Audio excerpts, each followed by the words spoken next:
Welcome to Cahrell. The first known being of this world was the god Urian. Less than 5,000 years ago, he created all of the other races. Humans, elves, kinderfolk, gnomes, dwarves, pikeys, wyverns, and giants.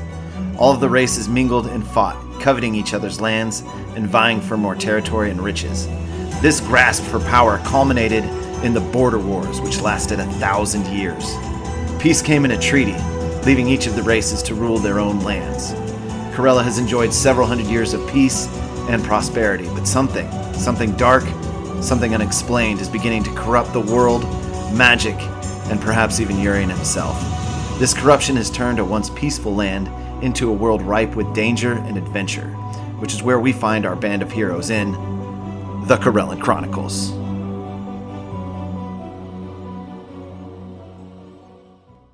Welcome back to Cahrell, everyone. I am Ty Galloway, your, pseudo-dungeon master? Pseudo-master? Pseudo-dungeon? No, pseudo-dungeon. Pseudo-dungeon. Pseudo-dungeon. Yeah. Pseudo-dungeon total master. Definitely not a dungeon. No, not a dungeon. We're not Very using master. the term master anymore. I'd like to say leader. Dungeon leader? Yeah. He's the dungeon owner. Technically, Dungeon owner. you have your masters, so True. That is true. you might as well use it here. Yeah. The only place that I can I use thought we it. all agreed on Dungeon Daddy. Dungeon Daddy Ty I Galloway. think that's trademark somebody else. And with that being said, Wes? Hi, Hi. I'm Wes. I play hopefully someone's favorite ranger, half elf, half ranger, Zakar. I mean, you're my favorite, Zakar. And there are so many Zakars. Yeah. Least but not last. My least favorite. The only one I know. Definitely. Definitely the least favorite. They only get better from here. There are multitudes. There are. We are legion. Jesus. Going around the table. Yeah. Daniel Freeberg. I play Beargar, who is Beargar Greenfield, last of the Greenfield clan. Has a pet raccoon, sometimes mouse, wolf. A mouse wolf. You're not good at identifying animals, are you? One of those things. He speaks in a bad accent. And No, you speak in a bad accent. No, His it's accent. fine. My accent is perfect. Daniel does the perfect Beargar accent. That is true. The perfect bad accent. And we'd like to introduce today Dustin Lewis will be playing with us. So yeah, my name is Dustin Lewis, Name's and so I play Cahrell, or it's actually spelled Cahrell, but I pronounce it Cahrell just because it's easier for the other people that I've met. I'm a half elf druid. Perfect. Welcome to the game, sort of. You were here last time, but we didn't introduce you because we're rude. But glad to have you along.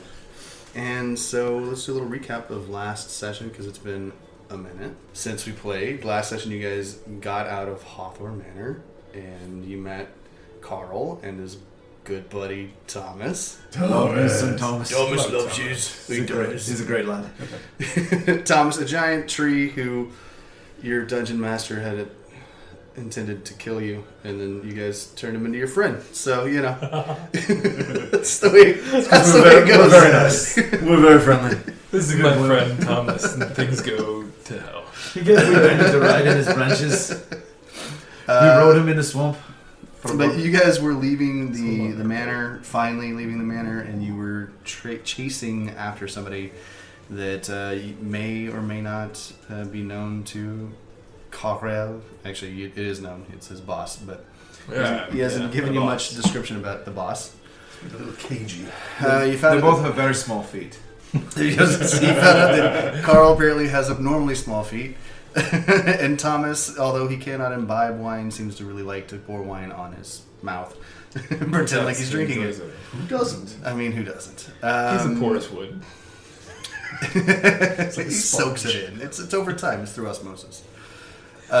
You guys decided, after talking to Cahrell and Thomas for a while, to make friends with them and to have them travel with you, and you decided to kind of follow the person you were chasing down the river, down the swamp. Heading into the swamp, you saw some lights off to the left-hand side when you came to a fork in the road, or a fork in the swamp, so to speak. And you decided to follow the lights, and in following the lights, you came upon a big kind of dwelling. You left Thomas behind because he's not so sneaky. In a giant tree. He's a big guy. Yeah, he's big. And you guys snuck up on the house, and you decided to send Bandit into the house first. Bandit miserably failed his stealth check. It's a very loud mouse sometimes. And he got caught by the inhabitant of the house. Fat fucker he is. Yeah, He's a fat fuck. You guys taunted each other for a little bit, mostly Beargar taunting the owner of the house. Always a good idea. He's going to eat oil. And I've always found that it's a good practice that when somebody has one of your friends captive that you taunt them. When they're talking about eating them. I mean, what a friend. What a friend. But while Beargar was taunting the owner of the house, Cahrell and Zakar were sneaking around to get a better vantage point. Cahrell decided to go talk to some alligators. They were caged up in the back. They were a lot of help. And you asked some questions, and they basically told you that the owner of the house's name was Jasper, and he seemed to be a pretty okay guy. Yeah, they were sneaky. And then Cahrell, being super sneaky, somehow got up the stairs all the way into the house and was sitting at the top of the stairs watching the guy inside the house. And Zakar was observing everything that was going on outside the house. We left off with Bandit transforming from a mouse into a raccoon. And whenever he did that, the owner of the house, Jasper, chased him around for a little while. While he was chasing him around, Beargar successfully picked the lock to the house, came inside, and confronted him, and at which point in time Jasper said to you he was not happy with you because you were trying to ply him with his own family wine, and he told you his name was Jasper T. Hawthorne. And that's where we left off. J.T. Hawthorne, is it, lad? Yeah, that's my name, Jasper T. Hawthorne. J.T. Hawthorne. Well, we were in your manor. I have your cousin, I guess. I have his journal. He went fucking crazy. We got some wine. We killed some very scary monsters. You need to be keeping a closer look, perhaps, on your family, lad. Yeah, you're telling me you got somebody's journal? That else, would you mind if I have a look at that? I mean, hand over the raccoon. Oh, you can have your raccoon back here. And he hands you Bandit. There's my boy. You're a good boy. That's a cute. I wasn't That's a glad cute to meet raccoon you. right there. I mean, when he was a mouse and then he got all sparkly and he turned into a raccoon, that was fun. He's a good boy. He's a good boy. I like it. So I'd be happy to share your wine with you, lad. We just came from the manor. I didn't know it was yours. We've been drinking it, having a good time. Mm-hmm. I know I told you earlier I was alone. I'm not really. I'm going to say, you keep saying we, but I only see, unless you're talking about you and your raccoon mouse friend. I refer to me and me Eleanor and the raccoon as we frequently, but there's also more of us than just those three. Who the hell's Eleanor? Eleanor's my wife. Your wife's here? Yes, sir. Is she in the woods, or do we need to invite her in the house? It's dark outside, and the woods are kind of scary sometimes. She's in my pocket. She's trapped in a rock. I was told not to tell everyone this by my friend Angus, but you made me nervous. I feel bad. You got ghouls in your manor. You feel like somebody who's got secrets already. I feel like we got to go back to the ghouls in my manor, but first of all, you're saying your wife is in your pocket. She's trapped in a rock, and the rock is in my pocket. This is a very confusing conversation. So there's three of you. You got a rock with a woman in it. Technically, there's 5 of us, maybe 6, if you count Thomas. How many wives you got? You were very promiscuous. You got a lot of pocket rocks. We have another name for that where I come from. We pocket something else. Feel like we got off on the wrong foot here, lad. You were saying there's 5, maybe 6 of you? My friend Zakar is in the window over there. He's got an arrow beaded at your noggin. And Okay. So Jasper will take a look over and see Zakar. How you doing? Zakar's just kind of slowly pull the arrow down, seeing that might possibly be making friends. Much appreciated. I would really appreciate it if you don't break my windows or shoot me. I'd rather not. Okay.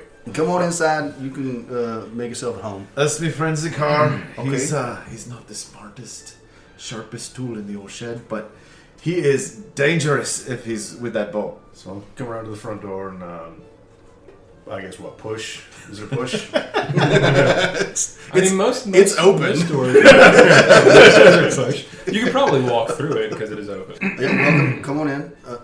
Eventually get in, yeah. Somewhere around here is the man who was leading us your way. He's a half elf. Goes by the name of Cahrell. But we just call him Carl. His name is Hallel. Cow. That would be Carl. Oh shit. So I walk down the stairs because I was upstairs, downstairs. We didn't know he was so sneaky when we first met him, but he does have tiny feet. How long you been up at the top of them stairs, dude? Since you were speaking to my friend, Well, damn, you are very sneaky. I just had to make sure that everything was going to be okay. Well, I'm not typically a very violent man, to be honest with you. It's good to know. Welcome to my humble abode. Please don't mind the clutter. This is where I keep all the stuff that I dredge up out of the swamps. Nice stuff here. Have you ever found any treasures when you dredged the swamps? Well, you know, there's an old saying where I come from. It says, one man's trash is another man's treasure. Mm-hmm. So I would say this whole place is full of treasures if you got the right eye for it. I think everything looks like a treasure. You know, like you wouldn't bring it home if you didn't see value in it. But like, I don't see value in a lot of this stuff, so I wouldn't take it with me. I live in the woods, don't have things, so most things look nice. And you do. To reiterate, when you look around, this whole bottom floor, it's just piles of stuff. And once you understand, like he says, this stuff that he's dredged up out of the swamp, you get it. Like it's just piles of everything. stuff that he's found in the swamp. That's all of it. There's half a boot. Yeah, I mean, there's boots, clothes. You look around, there's some armor. There's some tire. It's an old wagon wheel. An old wagon wheel. Yeah. And there's just stuff. Just you can tell he's a swamper. Like he goes out, he drags stuff home from the swamp, and then when you kind of look around the house, you see that he's put a lot of the stuff to use. Like the posts that are holding up the porches it's all like a myriad of different types of long, straight, solid objects that he could use. Beargar looks around and tries to find something to verify that he's a Hawthorne. Can I do that? Oh yeah, absolutely. A perception check? No, I think this would be investigation because you're looking specifically for something. Okay. 15. I mean, there's not like a sign that says Jasper T. Hawthorne on it, but you do see that like carved into some of the stuff around it, like initials JTH. I mean, for the most part, there's nothing that like has, because it's not like he's running a business. It's nothing that has his name on it. There's not anything really lying around that says Hawthorne on it, but you do see some JTH initials and some stuff. Down here where the junk is, not a lot of stuff. If you went upstairs, you might find more, but where you're investigating, there's not a lot of things that would pin him as a Hawthorne. So I think we got off a wee bit on the wrong foot here. My name's Beargar. I got my friend Zakar and my friend Cahrell with me. Hello. Nice to meet you. Hi. We were following somebody who was trying to kill us down the river. Have you seen anybody pass by? Well, there's not a lot of people to pass by this side of the swamp. I mean, I do leave the lights out just in case somebody gets lost at night because it can be a little scary out there. And if somebody needs a place to stay, they're more than welcome to stay here. But Nobody stayed here. well, not tonight, no. And you say your name is Hawthorne. How are you related to the That's Hawthorne? my Robert Hawthorne. That's my brother. Robert is your brother. Well, he is or was. I'm not sure. I haven't seen him in about 4 years now. Tell me something that only he would know in his journal. In his journal? Yeah. I don't think you have Robert's journal. I'd love to see his journal if you think you got Robert's journal, but Robert wasn't much of a writer. He was more of a, let's say, he wasn't a thinking man. He was more of a doing man. Interesting. Doesn't my journal say R.H. Hawthorne? Sure does. Okay. It says R.H. on it. There any other Hawthornes in your family whose name might start with R then, lad? I mean, there's his wife, Becca, or Rebecca. Again. Twice Becca, if you will. Becca and Rebecca. I guess we might have her journal then. That would sound more like it, yeah. Can I check and see if it seems like it's written by the female in the group? I guess you can't tell it. Oh, now that I look at it, the handwriting is very flowy, and there's hearts over all the eyes. Oh man, I'm gonna get trouble for that one. Can I do something to see if I trust him? You can do an insight check. Okay. A natural 1. Plus 5. He's So shady 6. He's shady as fuck. You have no idea. I mean, it's He's gonna kill you. everything seems weird. But everything that you know about the Hawthorns, that you've heard about the Hawthorns, it seems weird that there would be a brother that lives out in the swamps. But then again, you're like, shit, I don't really know much about the Hawthorns if I think about it. So maybe. You heard they make wine. So it's kind of confusing. You're not really sure. He seems nice enough. He didn't kill your friend when he had a chance to do it. That's about what you get on him. Well, so I guess let's have some wine and let's talk about your day. I would love to have a glass of wine. Talk about our day. And I'm very curious to know about your adventure through the manor, if you were actually in the manor, because as far as I know, there's not been a lot of people going in and out of there. Maybe 1 or 2 in the last 4 years, and the last couple of years it's been pretty well watched. We were running away from the storm. Remember the storm that hit a few days ago? I do. We escorted pretty much the whole town up in Darkford there. Landing. You were saying something about that, I believe, through the door. Yeah, you had a sheriff that wouldn't pay you something. Cheap ass Silver Rose. But yes, I mean, he did pay us, just not very much. You know, Zakar here got a fiery rat bite on his balls. Fiery rat bite on his balls. That's really difficult to say. Fiery rat bite on your balls. It wasn't fiery until it bit my balls, and then the fire got it off. I'm sorry, your balls randomly catch on fire? No, I used the fire to burn the rat that was on my balls. There are some terrible rats in that place. Really, really. Again, the maintenance was. I can't express to you how horrible the maintenance of that building has been. Well, I mean, the If building. you're saying it's being watched, Unless your family keeps rats. are you the one that's been feeding the ghouls down there?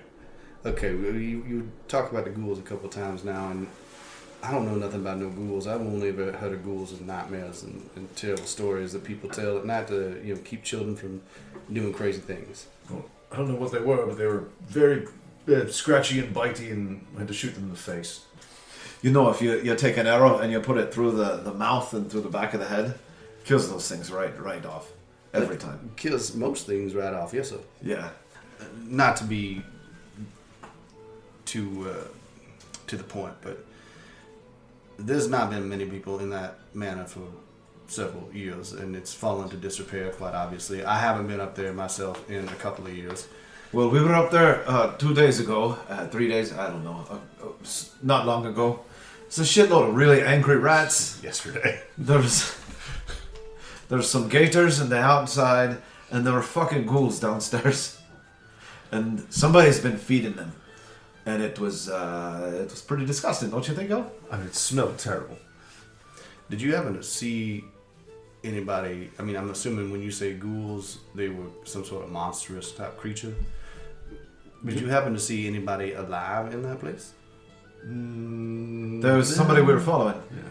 Somebody with small feet. Not this one, though, even though his Got my feet are boots quite on. small. I mean, his feet look normal enough, I suppose. My mom always told me they were average. That you were following somebody out of the manor? Correct. Do you know what that person looked like? I don't think we ever actually got a look at them, no. Just small feet? We believe perhaps a small female. I think maybe we saw flashes of red hair. Or I could have just been dreaming about me sweet Eleanor. And you, Mr. Cahrell, you said? Mm-hmm. Were you in the manor with them? I was not in the manor with them. And did you see anybody with them?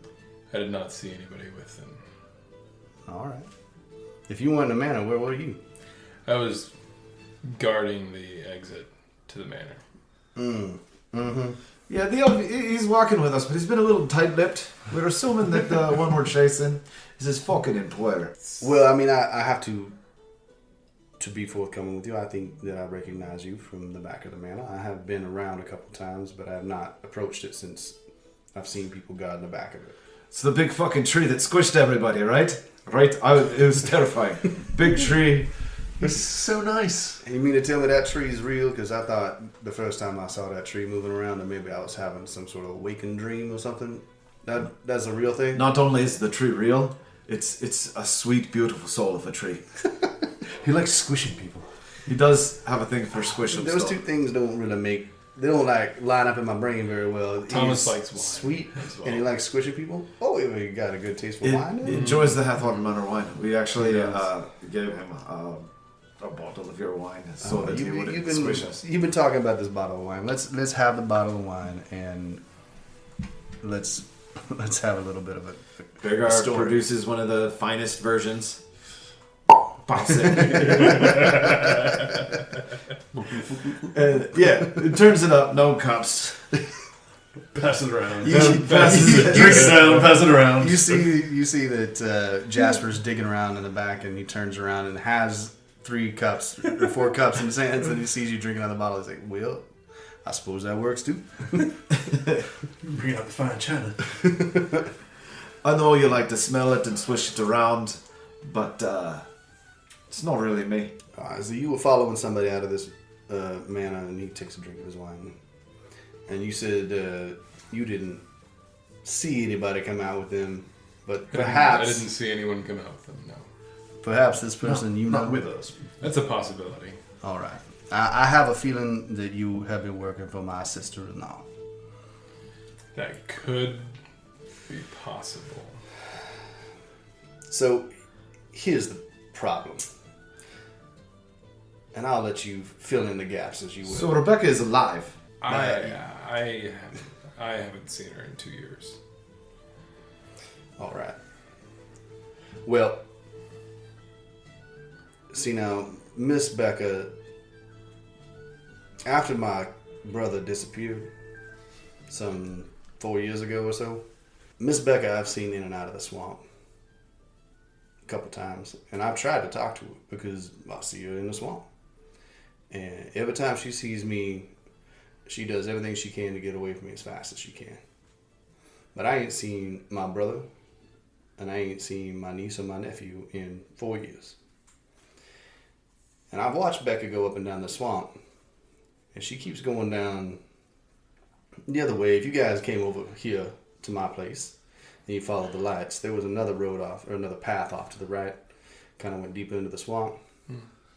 If you kept going down that way about 12 hours travel or so, you would find yourself faced with some creature I ain't never seen before. And I ain't never been able to get past that creature to follow Becca any further.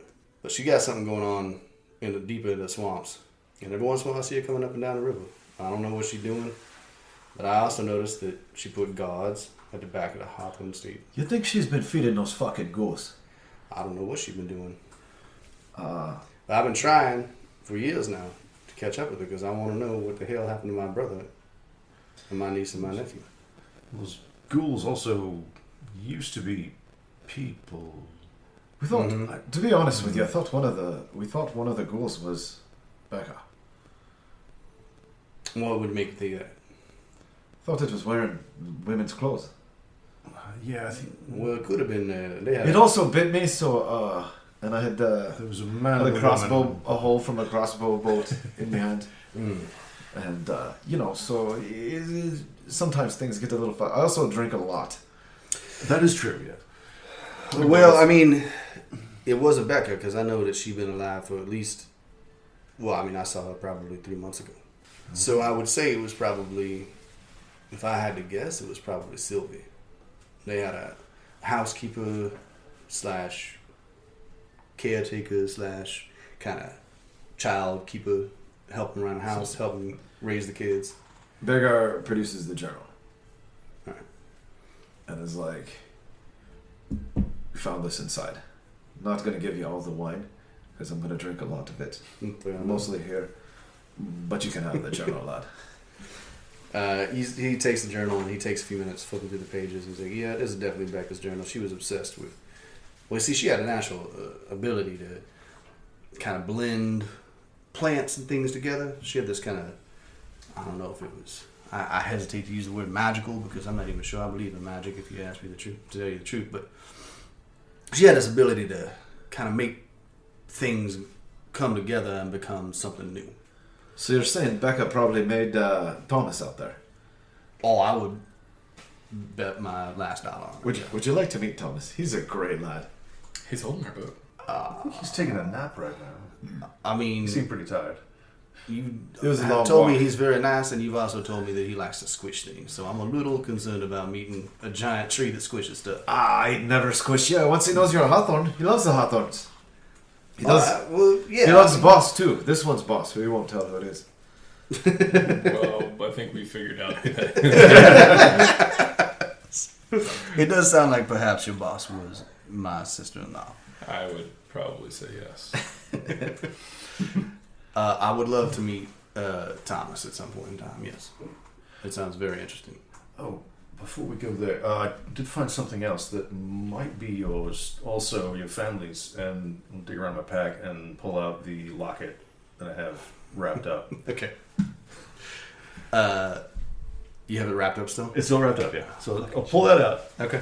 And it's like, I found this locket on Um, one of the people down there, and I'll probably grab the You'll chain, grab by the chain, and Okay. Two things. two simultaneous things are going to happen here. He's going to roll a history check. okay.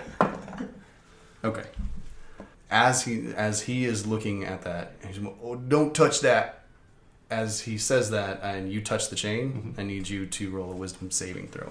Okay. I believe I have advantage on that. Advantage against being charmed. Charmed? Yeah, so you do have advantage. Okay. Roll a wisdom saving throw twice, take the higher number. Okay. First one was a 9, second one was a 17. Plus stuff and things. Plus. Oh, wait, it is 17 plus. Oh, there it is. 0. 17. 17, okay, well. You have a strong urge to open the locket and... It's very nice. It's a very nice locket. I wouldn't touch that. I would put that back down if I were you.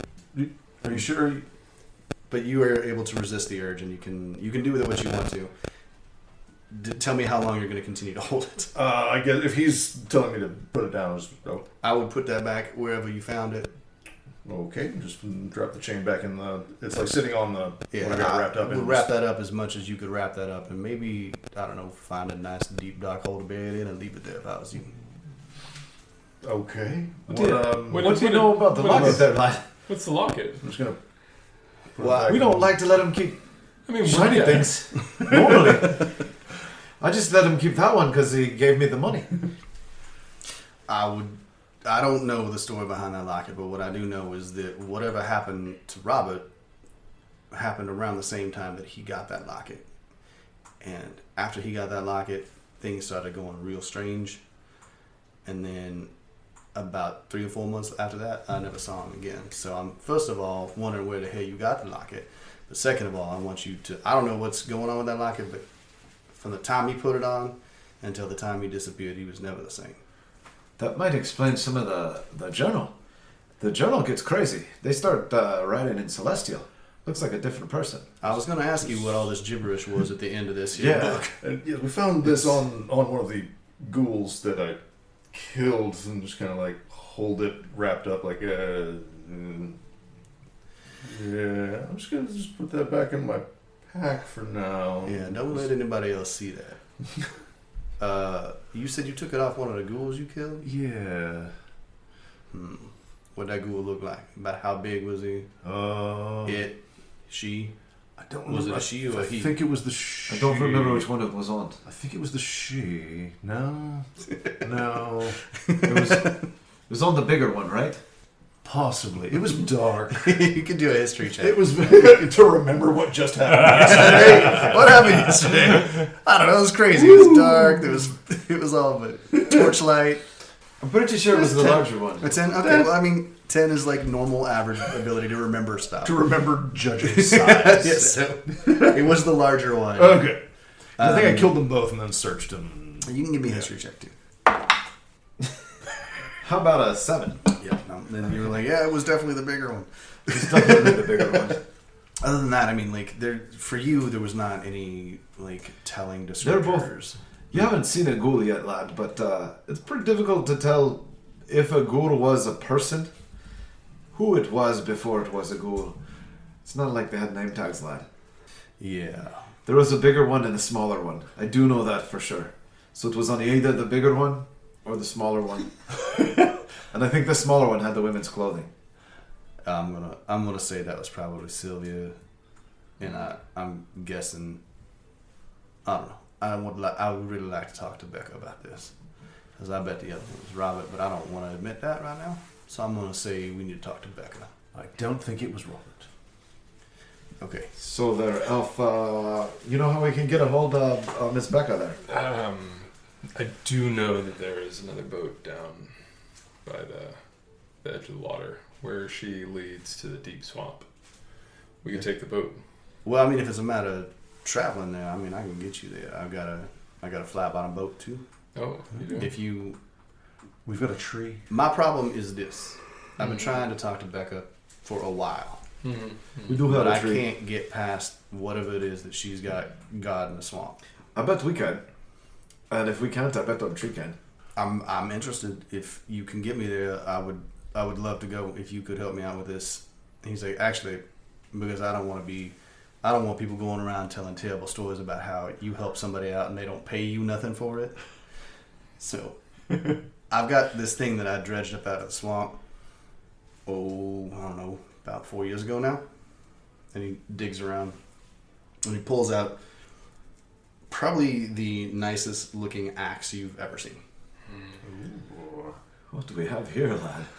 I don't know. I don't have much use for an axe, especially an axe like this, because it looks more like something you would use for fighting people as opposed to chopping down trees.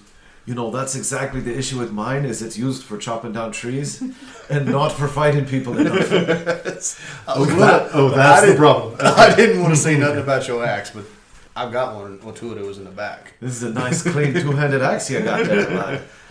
I would be willing. I don't have much use for this. I'd be willing to give you this if you help me out. Lads, I really want to do this for the axe. I assume you're just going to come along, because that's how you do? I have nothing better to do. My friend. Cahrell, you okay with us going and killing your boss's other weird pet? Well, if you get the axe and you just come along because that's what you do, I do. what's in it for me? Freedom, lad. Freedom. From your evil boss, who you're even scared to talk about with your friends, your close friends.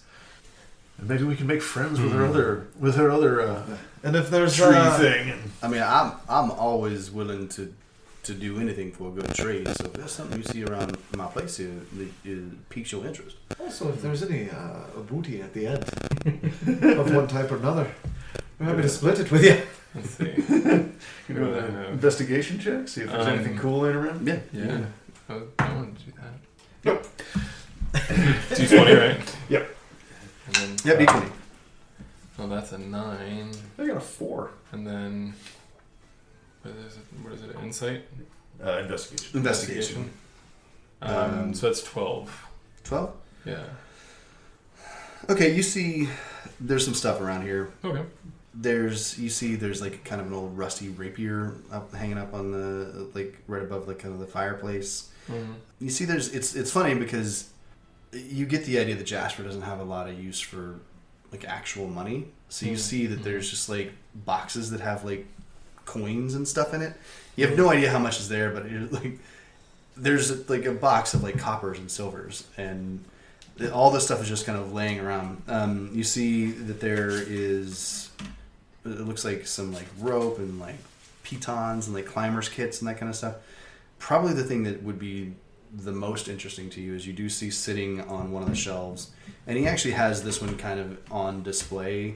You don't know if it's because he finds it to be incredibly valuable or if it's because it's just interesting to him, but there is a fairly large sized vial of a green liquid that seems to be continually kind of swirling in, like, a marbled kind of fashion, that's sitting up on a shelf. So, Jasper, I'd be willing to trade something to help all of you out, because I know that, you know, I work for Becca and I have a history with her, and so it could be useful. Tell me about the vial that's back there. Ooh, right there. The green liquid. Well, I'm not entirely sure exactly what that is, but I do know that whenever I pulled the top off of it and I gave it a good smell, I felt sick for days. So I put the cork back in it and I put it up on the shelf because I've been trying to figure out what it is or what to do with it, but I can barely smell it. I would imagine that it's going to do harm to somebody that touches it or imbibes it or something. So, would you be willing to trade that for my help? Absolutely. To me, as an addition to the axe for Beargar. Zakar just comes along because that's what he does. I don't have any things, so. Do you have anything in here that interests you? I feel weird giving these two something and nothing for you. He's a plain. I got a 4, so I don't know. Maybe there's there's like a hat or something. Yes. Yeah. Yeah. You actually see. You see on the floor, fully discarded. There is a pair of. It's like a knitted cap and mittens. It's got like a blue and yellow striped knitted hat and mittens. It's. What? Can I have these? You could just. Yes. Yes. Absolutely. Those are your color. You can have that. It's got like the ear flaps. And Yeah. Yes, get the ear flaps. Yep, ear flaps, little pom-pom. On top. That's exactly what Okay. Yeah. Wonderful. I'm kind of like, just take the mittens and like, kind of like chew through a hole. I was going to say, like they're too small for you. Yeah, so I'll like pop a hole for like the 2 fingers for... Yeah. for Yeah, knocking, perfect. yeah. Yeah. I mean, those look great on you. This you is can... perfect. Even if you don't help, you can have those. I'll be as helpful as I can. Yes. This is the most proud of himself I've ever seen him. I've only known him for 3 days, but I got a new hat. That's a nice hat. the hat, I think, adds to his... It's so hot. I don't know how he's wearing that, but all right. That's a lovely hat. I'm glad. Was you that? found- Yeah. Mm-hmm. It's gonna be -3 to perception. Yes. Back to where I started. Can't hear words. Yeah. This all seems like. Well, it seems rather fortuitous, to be honest with you, because I've been trying to figure out what happened to my brother for years, and to have you guys wander up on my porch in the middle of the night. We are a blessing, lad. Be Sorry, willing. serendipitous. Urine's blessing. Serendipitous. But I do have to say You're something blessing. about that. It's, I don't know, around about 3 o'clock in the morning or so. I was going to say, is this monster, you think it fights better in the daylight or in the dark? I think I guide the boat a lot better in the daylight on a decent night's And we have sleep. 12 hours. You do You have said a long, 12 hours in Yeah. the swamp, so we have And to we get could it drink right some of for this you. wine. You can use your glass if you want. I won't judge you. I just, I feel a little better about using the glass, but yeah, I mean that's good wine that you're just chugging out I of the mean, bottle. can I have a glass as Absolutely. well, Jasper? Thank you. You can't your glass. Don't know if I've ever used A little it. more you want a respectful fancy for- glass to for use with wine. your fancy hat there, lad? Would you like to give it a try? I mean, I'm trying a lot of new things lately, so sure. I'd love to bring I a little. suppose. I'd love to bring a little culture into your life. What's that? For Urian's sake, if everybody's going to get a glass, I'll get a glass. Blah. So he hands out the 4 glasses, and you guys have a couple drinks, and then if you want to get a long rest, he offers you some. There's some spaces down here that are just. I mean, there's not a lot of space to say, but upstairs there is a hammock, and then he does have a cot upstairs too. So the hammock is his, but there's a cot upstairs, and there's just some floor space down here. But you're more than welcome to. All Beargar needs is floor space, so he's... I can sleep wherever. So there's a porch upstairs, right? Yeah, Yeah, I'll just curl up out there. outside. Okay. I did a cot. Cool. All right. So, yeah, you guys can get a long rest. I don't think anything changes for me. Probably not, because you haven't taken any damage. Right. But- or you used some spells, so your spell will reset. Yeah, it feels... I don't know how picky we want to be about it, but I'll make some good berries before we go to sleep Sure. so that I get all my spell slots Yes. for the next day. Perfect. They last 24 hours. That's good. Yeah. Good. Good. and do I get the axe? Not well. He'll bring it with you, but he's not going to give it to you until We don't get it into. Until we finish? Completed. I'm going to need it to help kill the large monster. Does the monster look more like a tree or more like a person? your axe is for cutting. Are we having this conversation now in the morning? If we're the next morning and you're like, hey, No, I'm very drunk right now. this is before the morning. I'm on the floor. I'm not 100% sure if he's there or not. Okay. It's my money and I want it now. It's a gorgeous axe. You just gotta hand it over, lad. What? Don't look at me like that, boyo. I mean, I got the hat. You should probably get the axe. Is this a dream for you? Are you? I need to know. Are you talking to him or are you talking to yourself? Because if you're talking to him and you're trying to persuade him, It's both. Yes. okay. Yes. It's just like he might not be talking to me at the moment. He could be in bed. Yeah, he's and in I could bed. just be yelling it up the stairs. Yeah, so I'm just yelling it I up. think I have an axe. Well, I've always worked such that you get paid after you do the work, not before you do the work. If I can't finish the job, the tree will probably kill me. Then you'll just be able to get it back. The tree's gonna kill you. Well, whatever the monster that we have to fight. Oh, it's Maybe kinda, the tree, it does do squish-ups. It's kind of like a big amalgamation and stuff. It's weird. Amalgamation. Is it a I hooker? feel like a better axe would help me, help you defeat the horrible hooker. The horrible hooker. We saw a horrible hooker once, you know. My axe did not do enough damage on it. I always found that if you just don't pay them, they will go away. No, this one wasn't looking for money, I don't think. I found that if you do pay them, they go away quicker. Yeah, I think if you don't pay them, they come after you. They Well, I just don't multiply. try and engage with them at all. Sounds like a sad existence. Again, You can roll a persuasion check. 10. I still have to hold firm that. I mean, I know that you seem like good folks, and I'm glad that you've taken the job.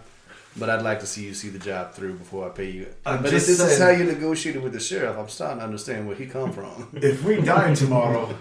No, the sheriff wouldn't pay us up front either.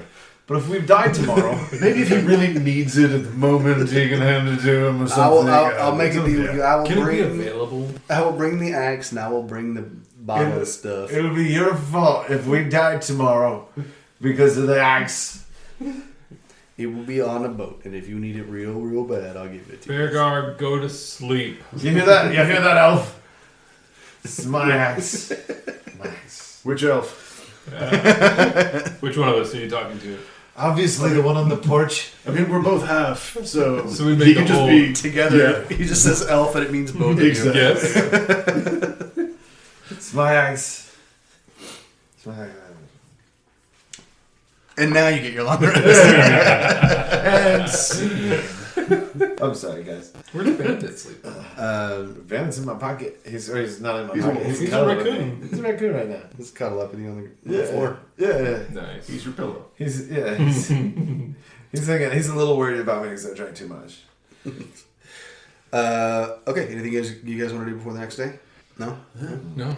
I think Zakar is probably getting more curious about the locket, but not willing to touch it or do Yeah. it. But like now he's just actually like not seduced by it, but just like interested. What the hell is Curiosity. that thing? Shouldn't touch it, but Okay, so the next morning, because you guys went to sleep at 3 a.m. ish. Get like a 10 o'clock start. Yeah, like 10 or 11 o'clock start. That's a Beargar star right there. Yeah, 10 o'clock start. first thing in the morning. Now you do wake up to the smell of bacon cooking, Oh, and sweet. you go downstairs, and you're already downstairs, and the two of you come downstairs, and Jasper's frying up some bacon and eggs for you guys. You got some dark bread he's toasted a little bit on the. So he's made you a nice breakfast. Good morning, Jasper. Well, good morning to you. It smells delicious. That Hold on, big fella. scrumptious. You know the quickest way to a man's heart is through the stomach. I find it's through the chest. I mean, I think that the elf, half elf. I'm sorry, he calls you elf. It just It's The raven-haired one. It means both of us. fair enough. And the new one. I think Zakar has it right. The quickest way to a man's heart is directly through the chest bone. Well, yeah, but Between you have the- to go through the chest bone. If you between go the up ribs. from the stomach. That's not what I'm talking about. He was talking emotionally. Oh, I see. Like to win the heart of a man is through his stomach. I'm just saying, Yeah. it smells very good. If you're making this for us, which I assume you are, I sure appreciate it. Well, I'm not going to eat all this. I am going to eat some though. I know that I don't like last traveling night- on an empty stomach, and we got a long swamp road ahead of us. I know that last night I implied something about your weight, and I just want to apologize. There's nothing wrong about liking a good meal. I myself appreciate a good meal when I can get one. Well, I have to admit, I didn't get this shape without a little bit of help from some bacon and eggs. May we all be so lucky. So he gives you a nice good breakfast, and then he goes out back and starts messing around with the gator cages. You guys follow him, or you gonna sit outside and have a conversation? Oh no, we're Go help. we're hanging out now. Where's the axe? He paid me with a hat. I'm helpful. Where's the axe? It's still inside. All right, can I get it?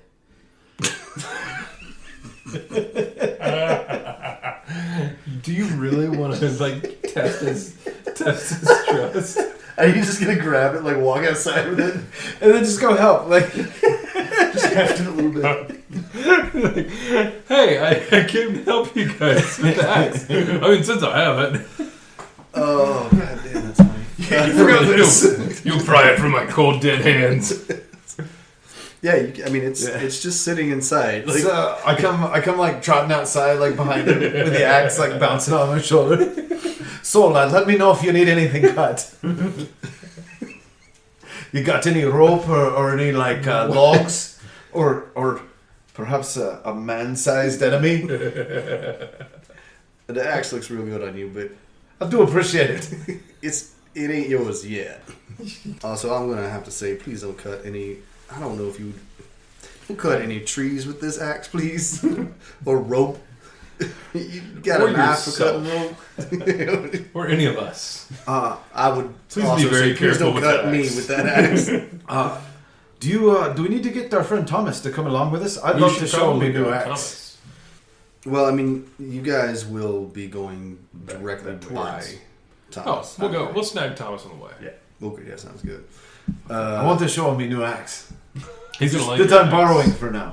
He's gonna like that axe. On loan. Just until give me a the second. job I is gotta completed. get Bob and Habasnatcher, and gotta get them out of the cage. Yep. I had Who a are Bob and Hammersnatcher? The two gators in the back. Yeah, Bob and Hammersnatcher. You know, Yeah, we talked to them last night. you already know Bob and Hammersnatcher? Yeah, I talked to him last They're night. good fellas. They're good. They told me about Jasper.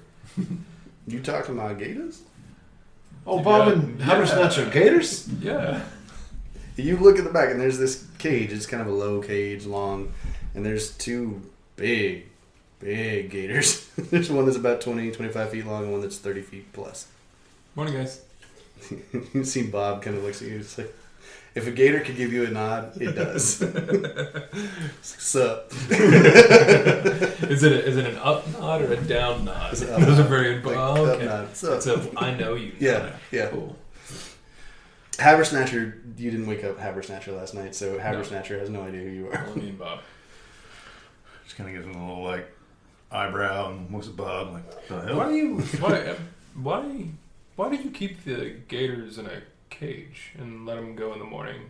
Well, they have a tendency to get a little wandery at night, but if I keep them in the cage, they stay close. And in the morning, I let them out, and most of the time, they help me pull my boat along. Here, let me show you. Oh.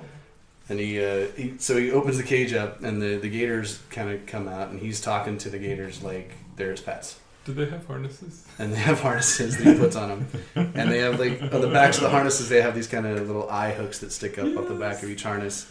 And he guides them around his flat bottom boat, and he puts ropes on the harnesses, and he's like, they gotta work to help me get, whenever I'm going up against the stream, they help me get upstream. Okay.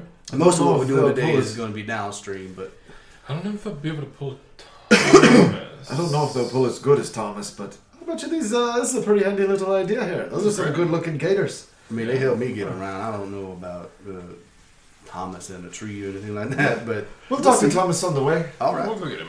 Put them off two boats and, you know. Yeah, we can have multiple boats. sure. That might be might be a good idea. We can race. We could This race. one- We could. Ever since he got the fucking head. It's a nice hat.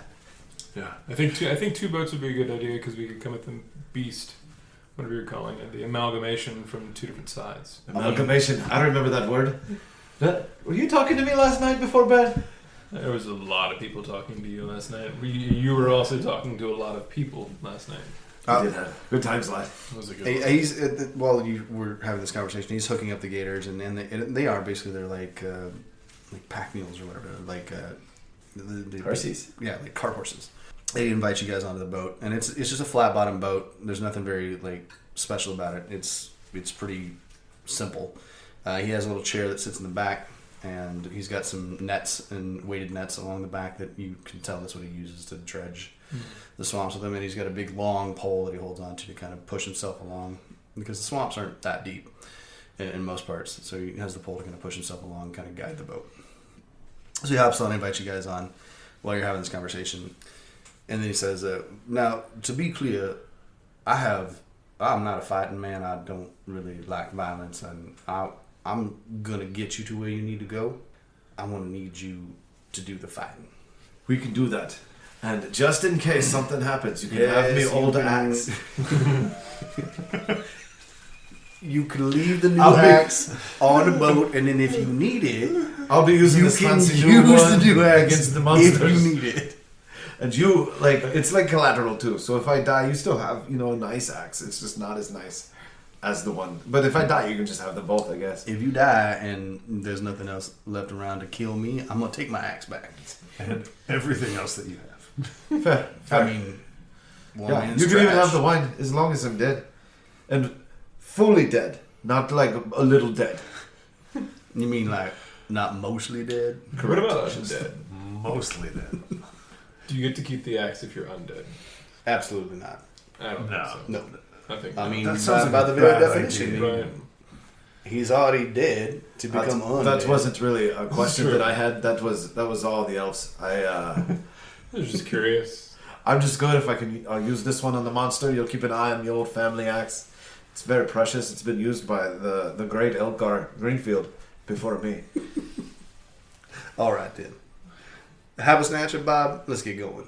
And the gators pull and start swing along, and it's a slow pace, but it's steady and it's surprisingly like riding on a cart. And they pulls you down and as you're going along, he's kind of pointing out things in the swamp.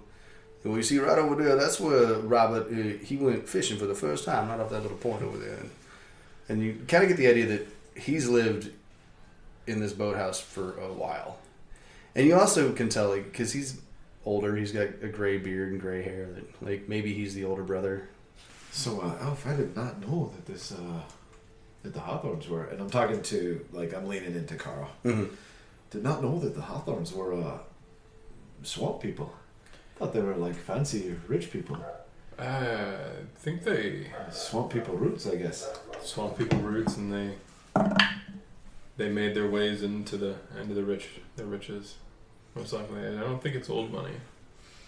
I do believe that he is the Hawthorn, and he says he is. So he rolled a pretty high perception check. And he's not looking at you, he's just kind of looking at the swamp. He's like, well, my brother got lucky. And you see, he took that old manor of Oz and he realized that the front part of that manor is actually a pretty good place to grow grapevines, which nobody thought that anywhere in a swamp or in a place this rainy would be great to grow grapevines. But he got lucky. He found the only spot in the swamp that was sunny enough to grow good vines. But he took a big gamble there. And I mean, we grew up out here in the swamps, but that big house up front, that house was, partially there whenever he took it.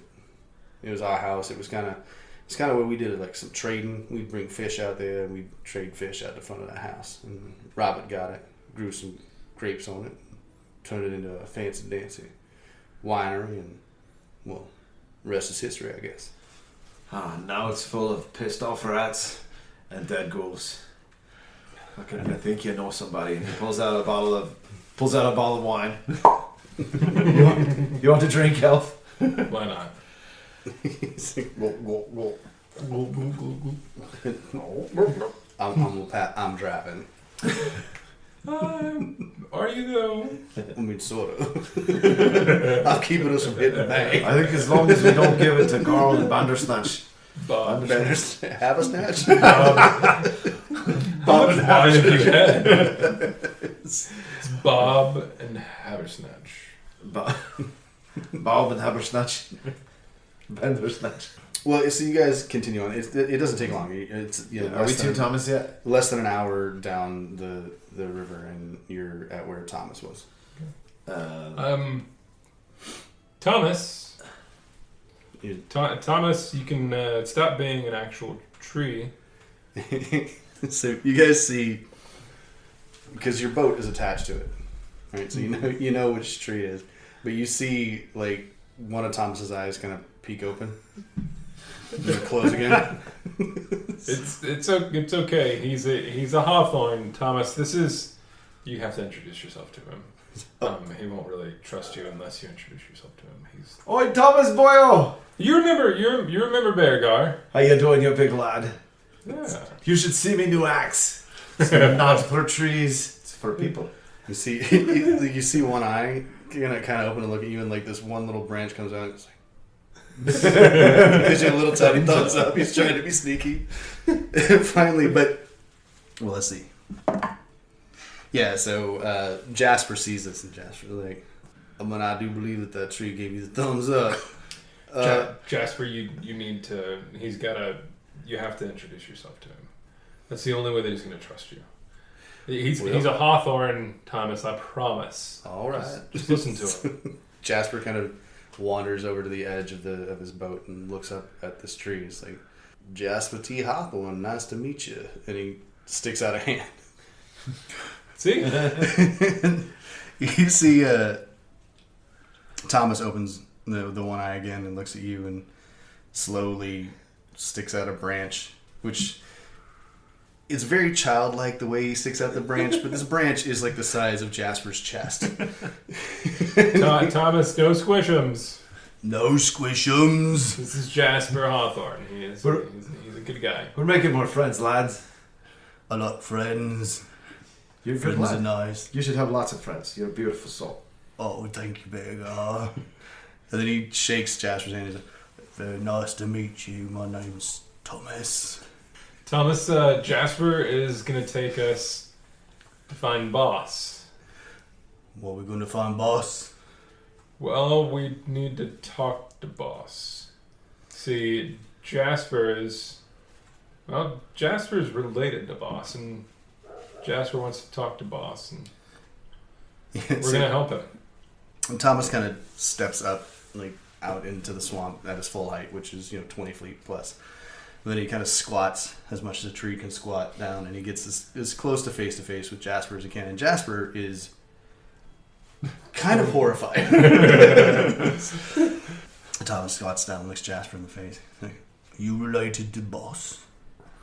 And Jasper's like, well, I believe that's my sister-in-law is your boss, I think, maybe. He says, does your sister-in-law have really, really bright hair? Well, yeah, she got very, very red hair, very curly red hair. I think Boss is your sister-in-law. Some good deduction there, Thomas. Thank you. You're welcome. So we're gonna help Jasper. Jasper, why you want to talk to Boss? Jasper, well, Jasper's kind of looking at the three of you like, am I talking to a tree? Like, what is happening? Like, Jasper, he wants to know. He's all right. Beautiful, pure soul. Yeah, as long as you're honest with him and communication. Think of him like a giant child who could squish you on a whim. But well, that's kind of what scares me a little bit. Yeah, I mean, it's the whim part of that. But yes, Thomas, I would like to see my sister-in-law. I'm very worried about what has happened to my brother, who was her husband, and I ain't seen him in 4 years now. So, and I'm hoping that Miss Becca could tell me what has happened. And Thomas said, okay, let's go talk to Boss then. On the way up the swamp, he said that there's an abomination of some sort. Amalgamation. Amalgamation. Abominable amalgamation. Abomination. Abomination. Amalgamations. Abomination. It's a thing that we would love to watch you give the squishums to there, Thomas. Look at squish him. Thomas, you want to squish him? I want to squish him. Might get to squish him. We might get to squish him. Let's go squish Thomas. him. I know it's good to have friends, but it's also good to get some squishums now and again. Let's go squish him. So I undo the boat from Thomas. Okay. And then I say, Thomas, would you mind pulling this boat so we can have 2 boats whenever we get to time for squishums? You can just pull us along as we go. And this is Bob and Habersnatcher. Nice to meet you, Bob and Habersnatchers. They'll pull the other boat. And so I jump into the boat and, Bob's bigger than me. Bob is bigger than you. He's a big, big guy. He is big. Oh, Thomas, how I've missed you. So Elf, I really want to go with my boy Thomas. Would you stay and keep an eye on Mr. Hawthorne there? Of course. You're looking great in the hat, lad. Thank you, Barry. Okay, so... It's a nice hat. Okay, and so... I've taken the axe and hopped into the boat. He's in the boat with me.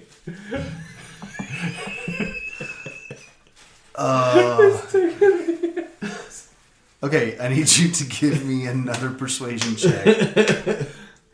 I'm gonna say it's a straight persuasion check because he likes you, but you're also testing his patience. 15. Okay. He doesn't say anything. He clocks you doing it, and he gives you the eye, and then he just like nods and shakes his head. Fuck, fine. I hold it up and like wave. Just please take care of it in case you don't finish the job. I would like to have it back. And Does that seem fair? hold out his old axe. Like, here, you can have this one. I have like 4 of those. It's fine. I don't need it. It's absolutely fair, lad. Here's what I'm going to say. I think because I know my way into swamps, you should let me take the lead. With Mr. Zakar is going to be on my boat with me, I believe. And Aye, Captain. okay. And Thomas, you going to follow behind me? Thomas, I'll follow you. Yeah, that sounds good. And so that's the marching order, right? Mm-hmm. Okay. All right. This will be pretty easy going because you've got Jasper leading you. But I do need any one of you, I don't care who it is, to roll me a d20, please, and let me know what number you get. 17. 17. No problem. It means nothing. Well, it means that you don't have to do anything. Oh yeah, It means we don't die. It's pretty much. Yet.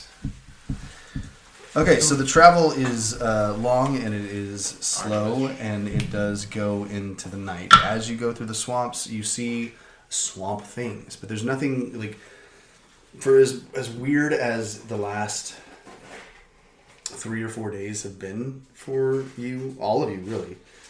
This is kind of just a cruise through a swamp. Like there's nothing. You see snakes and you see birds and you see other alligators, and it's just kind of like.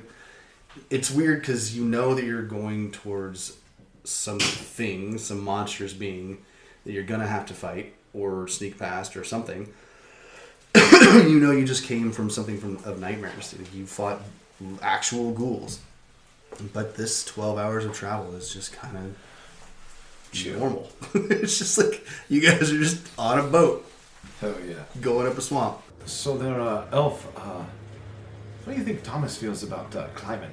Like us climbing him specifically? I've never climbed him. He's just kind of placed me in him. Like, and I've never really like decided to climb up him. It just makes. Oh, Thomas, you think old Beargar can ride in the crow's nest? Be placed in you. What's a crow's nest? It's just up in the top. You want to be in my head? I would very much love to be in your head, Thomas. I got some wine. I'll pour it on you. He's steering the boat. You just follow him? No thanks, I'm driving. I know. Everyone's so responsible. Dude, the swamp police. You want me to put you in my head? So I can see ahead what you can see up ahead and behind. Also, I want to make faces at the elf. The other elf, not this one. Hello. Roll a persuasion check. 9. I don't like people in my head. It tickles. Thomas, you sure? I mean, maybe just let him get up there once. Like maybe he doesn't tickle. Like I know I have very small feet, and that's a possible reason why I tickle. But I mean, I only tickled you a little bit. Like he shouldn't tickle you. I'm gonna go ahead and roll a persuasion. Yeah, I was gonna say you can roll a persuasion check. I did not persuade him. Hold on, I gotta go with. It's a 2. It's a 5. It's all right, big fella. I don't want to be tickling your head if you don't like a little head tickle. I don't like it. It's I thought it'd be fun to see squishums from that really high point of view, and we might be doing squishums later. Do you want me to hold you up? He could hold you up. I could hold you up. I don't want Above you in your my head. head. That sounds fantastic, Thomas. Okay. So he reaches down and he picks you up. He grabs you by your waist. Hit him with a scruff of the neck. You're like, He yells like the Lion King. Yeah. Just like, Oh yo! I can see your hat from up here. Oh hello! I think you should kick your feet. He can't really see you. You have to kick your feet. You're so tall. Why are you wiggling? Is he trying to squish you? No, he's just holding me up so I can see. I can see forever from here, and it's. I very can't hear long. you. Do you want me to shoot him? No. you see, Thomas is kind of laughing and liking it. He thinks it's funny. He's like, "You want me to throw you? I could throw you. I could throw you far. You want to get frozed? I'll throw you. Thomas, don't throw him. Don't throw him, Thomas. I want to throw him. Thomas, he can't take being thrown. I'm afraid that I'll die, but I kind of want you to throw me. He's more afraid he'll break the wine bottles.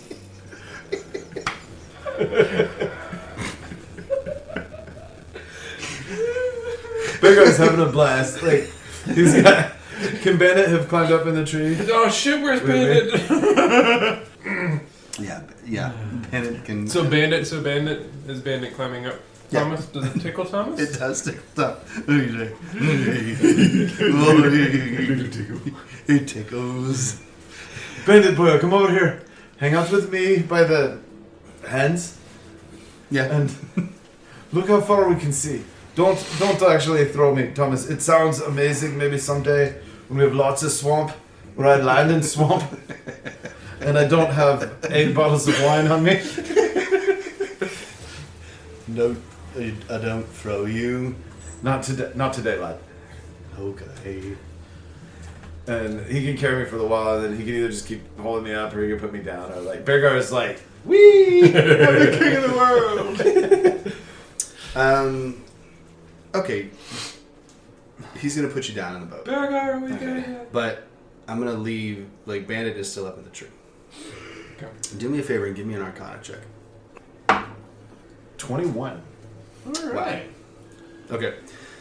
So Had a good roll. this thing happens to you, and it's weird because there's not a lot of times where you and Bandit are like kind of looking at the same thing at the same time that is something that's unusual. Like a lot of the times it's just normal, everyday kind of stuff. But you guys are both looking from a high vantage point in a very bizarre circumstance where a tree is holding you up in the air. It's a very strange thing, and for like a half a second in there, you almost felt like you were seeing. It was like you kind of like when you close one eye and close the other eye. It's like at vantage point changes. Like that was happening, but you weren't intending for it to happen, and it seemed like your vantage point was changing, your viewpoint was changing.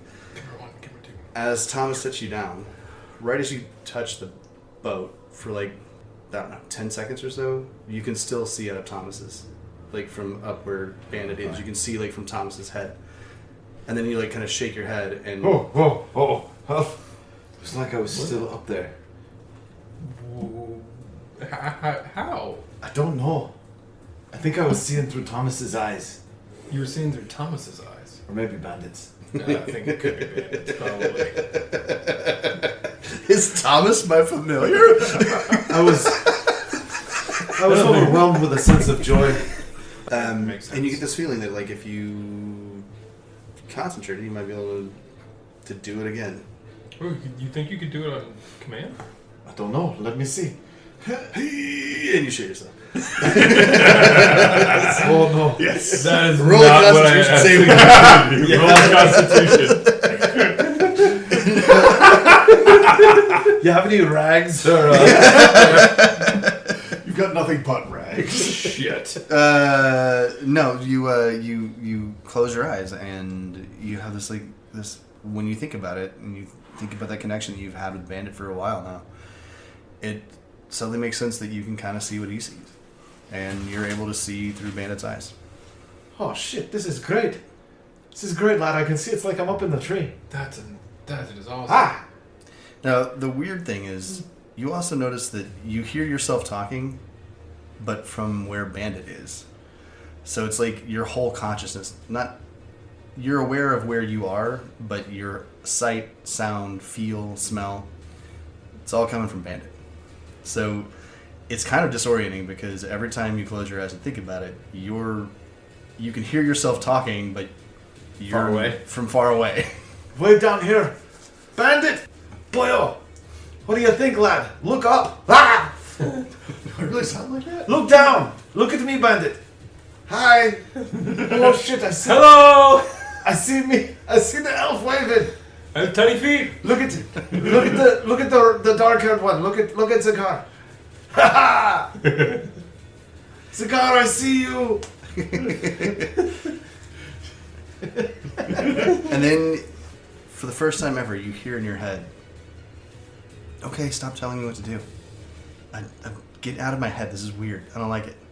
I'm sorry, boy. I'm sorry. I didn't even know we could do this. You enjoyed yourself, okay? I love you. Okay. Yeah, love you too. Thanks. I think I can still talk to you, though. Can you hear me? Yeah. How you doing up there, boy? This is a fun ride up here. This is Nice. really weird talking to you, though. You can hear me. You can understand me? I can always understand you, lad. I don't thought think you so. wanted me out of your head, though. Well, I mean, I didn't want you, telling me what to do and looking in places and seeing things. It was weird. It was like having you next to me, but inside my brain. That I don't sounds really cool. It does not feel good. I understand, lad. I won't do that. Let's only do that if it's super necessary, okay? If I do that to you. Totally understood. All right. Okay, I'm going to go back to chilling out up here. This is a fun ride. Enjoy yourself, lad. Okay. You're a good Hey, boy. you got any apples? I do, but you'd have to come down and get it. I can throw it. Yeah, throw it. Beargar fishes around in his robe of many pockets, pulls out an apple that's half eaten already, takes a bite out of it, and then hucks it at. I need you to give me Bandit. two checks. Well, they're going to be both athletic checks, so I need your an athletic check with your modifier. And then if it gets anywhere near Bandit, I need an athletics check. So for you I got a 9. Hey, Boyle, did you catch the apple? you got a 9? I got a 9. You hit Thomas in the back of the head. Here, Thomas, it was an apple for me. I don't eat apples. I'm sorry, Boyle. I had a bad throw. Where did it go? Did it come back, or is it in the swamp now? Roll a luck check. Give me just roll a d20 and tell me if you get anything above a 10. 15. Yeah, it fell back in the boat. It throw it again. bounced Good on up the that back one. of his head. Falls back in the boat. Sorry about that. I'm going to throw again. Apologize if it hits you again, Thomas. I'll try to throw better. 21. Oh yeah, so this time you squarely hit Bandit. So now I need Bandit. You have to roll an athletics check for Bandit to see if he's able to catch it and stay in a tree. So he doesn't have anything extra athletics. Okay, I didn't think so. Yes. Come on, Bandit. A 6. Oh man. It hits Bandit. He does not catch. Well, he lets go of the limbs to catch it, and it hits him, and it fully knocks him out of the tree. So I will now roll some dice. I'm going to tell you what happens. Yeah, well, it's not too bad. Okay, so it knocks him out of the tree, but it knocks him fully out of the tree, so he doesn't hit any branches or limbs on the way down, and then he falls into the water. He takes 1 point of damage. Okay. And then he's bobbing now in the water. Using the apple as a flotation device. Thomas, Can you snag Bandit out of the water for me, please? Well, oh yes, okay, sorry, yeah, hold on. And he reaches back and pulls Bandit up. He's like, maybe you should stay in the boat. And puts him down in the boat. How much damage did you take? 1 point. Okay, he's only got 2 points. I know. That's what I was saying. This could be real bad. You little Bandit with an apple. I have a couple of good berries. Can I give him one? But you Hey, should eat this full tonight. health. That was a tough fall for you there. Back He's all wet, but he's like happy. He's eating his apple. back in your head, he's like, I really thank you for that. Let's not throw apples to me anymore. That's a terrible idea. It was a great throw. You got little hands. What you just got to catch it. I did catch it, and it took me like out of the tree. You throw really hard. I do So sometimes small. not know my own strength. I mean, you're huge. Look at how big you are. Look at how small I am. You're not that small. I pick him up and I'm like, oh, he's a good boy. Yeah, okay, all right. Oh, he's a good boy. I'm a good boy. Yeah. Okay, anything else? Alright. So the sun starts to go down, and you guys are continuing to travel along. Pretty simple ride, and as the sun's going down, Jasper pulls out these 2 poles that were tucked along the side of the boat, and he grabs 2 lanterns and he puts them out on the front of the boat and he lights them, so it kind of gives you a little bit of light to follow. And Thomas is following along the lights behind. Do you guys want to light any torches or anything back in the back, or are you just following? What do you think of? It's getting dark. How far away are we from the 12-hour mark? Jasper's. If I was going to guess, I'd say we're about, probably got about 3, maybe 4 more hours of traveling left in us. So I need to have this to be able to see where we're going. I mean, I don't know how much light you want to put to attract attention to us. Do we want to wait till morning before we go into the big monster? I guess we've paddled up next to them. Well, I mean, you guys are within 30, Yeah, 40 we feet can of each do other. that. You can talk to each other. Yeah. So do we want to not try to go to where the monster is during night, because it may be better to fight this thing during the day. Might we be can easy to see. sneak up on them.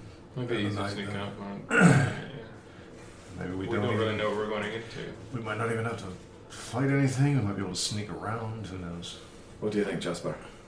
I mean, I'm not a strategist or a fighter, so what I would say is this thing that you're fighting, it's pretty big. You say that you haven't been able to get past it, Mhm. so that means that you've tried to get past it. What have you A done? couple times, yeah. What have you done before that hasn't worked? Well, I mean, you see the way that I travel, Right. so Slow, steady. yeah, slow and steady, and I've just tried to get past it, and it comes out in front of my boat. Usually, I get within about 100 feet of it, and it comes out in front of the boat, makes all sorts of scary ass noises, and I turn around and go the other way. And even the gators don't like it? No, They don't want to... That's a big gator, though, that, he's afraid of something. Gators. well, I mean, gators aren't really known for like getting into fights. They tend to eat shit, but this thing's too big to eat.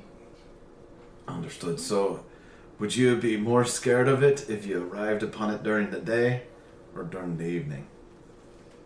But I guess that's a good question. I wouldn't want to fight anything at night because I can't see for shit at night. I can kind of see like gray stuff only from a certain distance at night, but that's the only thing. With that being said, there's a point to be made if you're going to try and sneak around this thing. My problem is that I can't sneak around it on my boat. I guess I could follow you sneaking through the woods to try and get around it, but I'd have to leave the gators behind. We're assuming that that she created Thomas, right? That this Becca created our friend, our boy Thomas. I would say that Becca most definitely did create Thomas. Maybe it's probably not the best idea to bring him to her, especially if, the Squishums thing. Does seem to like the boss. Don't think we could get him to Squishums' boss. I mean, maybe. We are very nice to him. Would He's good friends with Carl. He may. I don't know if Thomas would squish his boss. I think we need Thomas for the fight. Are you having this conversation around town? Well, I guess you're yelling this around town. that's like Thomas. Thomas and Jasper were wondering. Yeah. You hear Jasper say, well, I hope that we're not going to have to fight Becca, because, I'm curious about what she did with my brother, or if she knows what happened to my brother, she is still family. I don't really want killer. Now, that being said, I don't know what is beyond this monster that she has. I don't know what you're going to need to do once we get past that. I've never been back there. So we could get caught in a situation where we don't have an escape. If we sneak around, If we sneak around. that might close the door behind us. But if we come at it face first, do you like this giant amalgamation? Do you think that Thomas could squish him? I think Thomas and it would have a pretty good fight together. I don't think Thomas is not going to just squish it. I never seen Thomas fight though. Well, I also never seen this thing fight. It's just big and scary looking. We're helping Thomas. Thomas is helping us. I think we've got. Thomas! Squishums? Well, up, squishums, yeah. What do you guys think? Fight? Squishums. Fight. Fight. Then we should wait till tomorrow morning then? We should wait until tomorrow morning. Can we pull up and do a little camp? We can do that, yeah. I would say let's travel on. We're probably about, like I said, about 3 or 4 hours from, at least by my estimation, from where this creature is. So I would say we'll give it another, let's call it 2.5 hours of travel, and give us an hour travel in the morning. And we don't want to be too close. I don't know if it patrols, or what its patrol range is. So It sleeps. I would say it's go about 2, let's call it 2 hours from now. And We will go scout it Stop. up at night. I think, Yeah. you think we could be sneaky? Might be I alright. could try to scout ahead at night. Yeah, let's make camp. Okay, cool. So you guys travel on another couple hours, and then you do find a nice little kind of spot that's it's right off of the swamp, but you're not really worried about patrols or anything seeing you. Right? Like you haven't seen anything all day. Yeah. So you find a nice little spot right at the swamp. It's in a little rise, kind of a little hill coming up off the edge of the swamp. It's got a nice flat spot on it that you could pretty easily set up a little camp. You don't have a lot of things, just like bedrolls, and you could probably make a fire if you wanted to. But I don't think we need to. Unless we're cooking something. and so yeah, there's a little spot you guys can set up. Are you going to patrol ahead and see what you're getting into, or Yeah. Can we set up a little camp and then sneak ahead quietly? for sure? Who all is going on the sneaking expedition? I've got a little bit of sneak in me. So, I feel as though I could go sneak. and we can see in the dark. I could sneak 'em. Yeah. Sneakums? Sneakums. Sneakums. I'll hang out with Hathorn. Yeah, because you can't see in the dark. Jasper. Yeah, Jasper. I'm not going anywhere, especially wandering through the swamp in the dark. Bandit, would you like to come with us? Yeah. Bandit boy, you want to go with him? Well, yeah, all right. All right. buddy. Then Yell at me if you need help. Yeah, then you can. He can let you know if anything's going on. No. We need help. Yeah. There's a limited range on that, but Okay. I think it's only Bullshit. 100 feet. Okay. 100 feet you communicate with it telepathically. yeah. See through your familiar eyes, hear what it hears. Oh. Until start your next turn, getting benefits of any special substance. So, If anything really bad happens, Bandit can take We off. can send Bandit. Bandit can run back. Pretty Yeah. Yeah. also, I don't know this yet, so we can learn this. I think I'm gonna do it so that you can see and hear what Bandit sees and hears for half a mile. You can only speak 100 feet. Cool. Okay, so yes, you can basically sit at the camp and watch what they're seeing. Yeah. Like kind of watch what they're doing. I'm not going to though. I'm drinking wine. I'm hanging out with Jasper. Okay. It's gonna get lit. Does, Figure. Bandit does he have dark vision? I mean, he's a raccoon. Okay. Sneak on, my friend. Sneak on. So yeah, we sneak on the land to get to. So what I'm gonna say is, one of you give me a survival check, because you either have swamp that you can kind of try and go up, and you're trying to follow the swamp, but it's between 1 foot and 3 foot deep water, or you can try and pick your path. Right, like try and find spots that follow the swamp, but you're not actually in the watery part of the swamp. So I need a survival check from someone. How don't have any. We got a +0. I don't know if Let me see if we've got a better one. I've got +0. Okay. I Goodbye. guess. Can he help me? Yes, absolutely. Okay, so I get advantage on this. Which is a good thing. So, I do like the idea of... Is that a natural one? No, that's an 8. An 8. First one was a 3. Oh, good.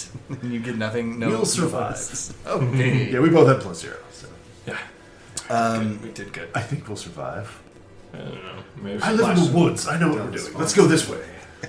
You have a hat. Yep, and I have a hat. Okay, so... Yeah. Alright, so you're trying to help him. The two of you are kind of... You're having a hard time finding a good path. And you're... I'm going to say you get probably 300-400 feet out. And you're like... I think we're going to have to walk in the water. Like, there's just... You're just kind of like... You're just not having any luck finding a good path. There's low growth everywhere, and the swamp is muddy and gross. And Can I still talk to Bandit, or have to cast Speak with Animals again? you have to cast Speak with Animals. Okay. I wonder if it would be a benefit for Bandit to go out and scout ahead for us to see if he could find us a I think path. we're doing great. Okay. Yeah, maybe if he could help us. Sure. So I'm check for Bennett. gonna cast Speak with Animals. Sure. So I've casted Speak with Animals. Okay. Yep. And then now I'm gonna talk to Bandit and ask Bandit if he wouldn't mind going up ahead and seeing if he can scout a Sure. route for us. Yeah, of course. Yes, I'll go. No problem. He rolled a 15 plus 5 because he's got a good perception. So, 20, alright. Yeah. So, yeah. Follow the raccoon. He kind of scampers off into the underbrush, and a few minutes later he comes back and he's like, "Come on." Alright. Alright, let's go Follow the raccoon. And, let's go that way. So the funny thing, like there's some you guys kept kind of getting to this spot of like underbrush, and he goes underneath the underbrush, and you guys push through it, and it was like 3 feet of underbrush, and then there's a very kind of clear path beyond that. Bandit, do you do remember that like we're human size and we're not all as small as you? So if you possibly could find a way for us to get to where we're going without us having to push through all of this underbrush, these thorns, Sure. all of this, I would greatly appreciate it. Yeah. Okay. All right. No problem. Thanks, bud. Yep. So This looks like we can make this work. you're watching him with the 20. Like it takes him a little bit of time, but he does a pretty good job of picking you a path. Cool. And you guys are going for about, I'm trying to think, probably an hour or so. And then the terrain starts to change a little bit. The sides, the swamp, it just trees and hanging kind of mossy branches, that kind of stuff. Some undergrowth here and there, but for the most part, you can still kind of see out into the swamp everywhere as you're going along. But then the trees start to get really thick, and it's on your right-hand side. It starts to become almost unnaturally thick, and it's kind of you're noticing it's kind of starting to slowly funnel down to this one spot up ahead of you, and it's probably, I don't know, you're guessing it's probably another 400 or 500 feet in front of you, where this kind of funnels directly into the swamp. Mm-hmm. Like there's no really way to get around it except for to go through this one spot in the swamp. Seems like we're almost to somewhere. Looks like we are almost to a clearing. Should we perception check? See if we can. Can I see? Do we see anything? Yeah. in front of us? Both of you give me a perception check. Well, I don't get a negative anymore. Well, that's good. 5. 9. Good lord. Can you give me one for Bandit?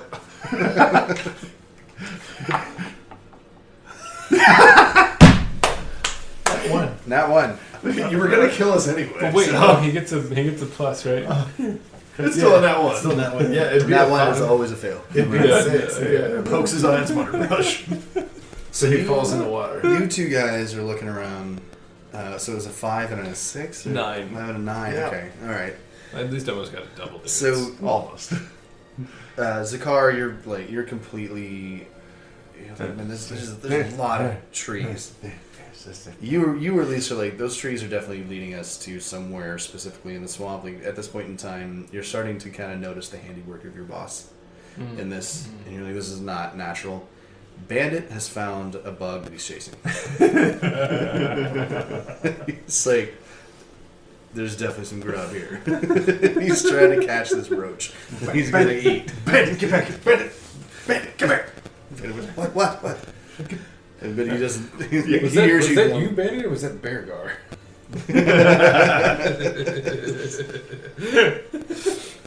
Right. What are we doing? Where are we going? All right. We're trying to find something. Yeah. This is definitely. This feels very familiar. I feel like this is possibly doing of my boss. So it feels as though we're getting funneled into a death point. All right, well, let's keep going then. Just to make sure. That's the. Yeah, so at this point in time, are you just continuing on? I mean, if we haven't spotted anything yet, yeah. well, that's what we're here for, is to see what's here. I feel as though I would like to sneak through the opening. Sneak. I Okay. would like to sneak through the opening. Sneak a little closer. Are you guys going to do a stealth check or not? You're just going to, like, throw a march. I would like to throw a rock into the stream. We're going to break some branches to mark the path back. Okay, I want you, both of you, to give me, and actually I need one for Bandit as well. Stealth check. Do you want to cast Pass Without a Trace? Oh, I think it could be better used for our battle. Yeah, I mean, if we're just going to, like, sneak up and hopefully see what's there and Yeah, I got a maybe 14. go back. I got a 17. 17, so. Okay. Yeah. Bennett got a 23. Bandit is the best of you. We know. He's the best of you, he's the worst of you. He's like Eating his roach. That's eating it as I got it. I got it. All right. Okay, you guys, yeah, there it is. You guys, Let me sneak at it. you feeling pretty sneaky. You feel like maybe there's nothing seeing you right now. You get up to where, like, this kind of wall of trees has funneled you into the actual water part of the swamp. You can see beyond this. It opens back up just on the other side of this, and where it opens up, there's kind of this break in the swamp river. It's not like it divides it. There's just like this, maybe this more like a small island or mound of kind of mud and like plant life that's in the middle of the river that the water's going around.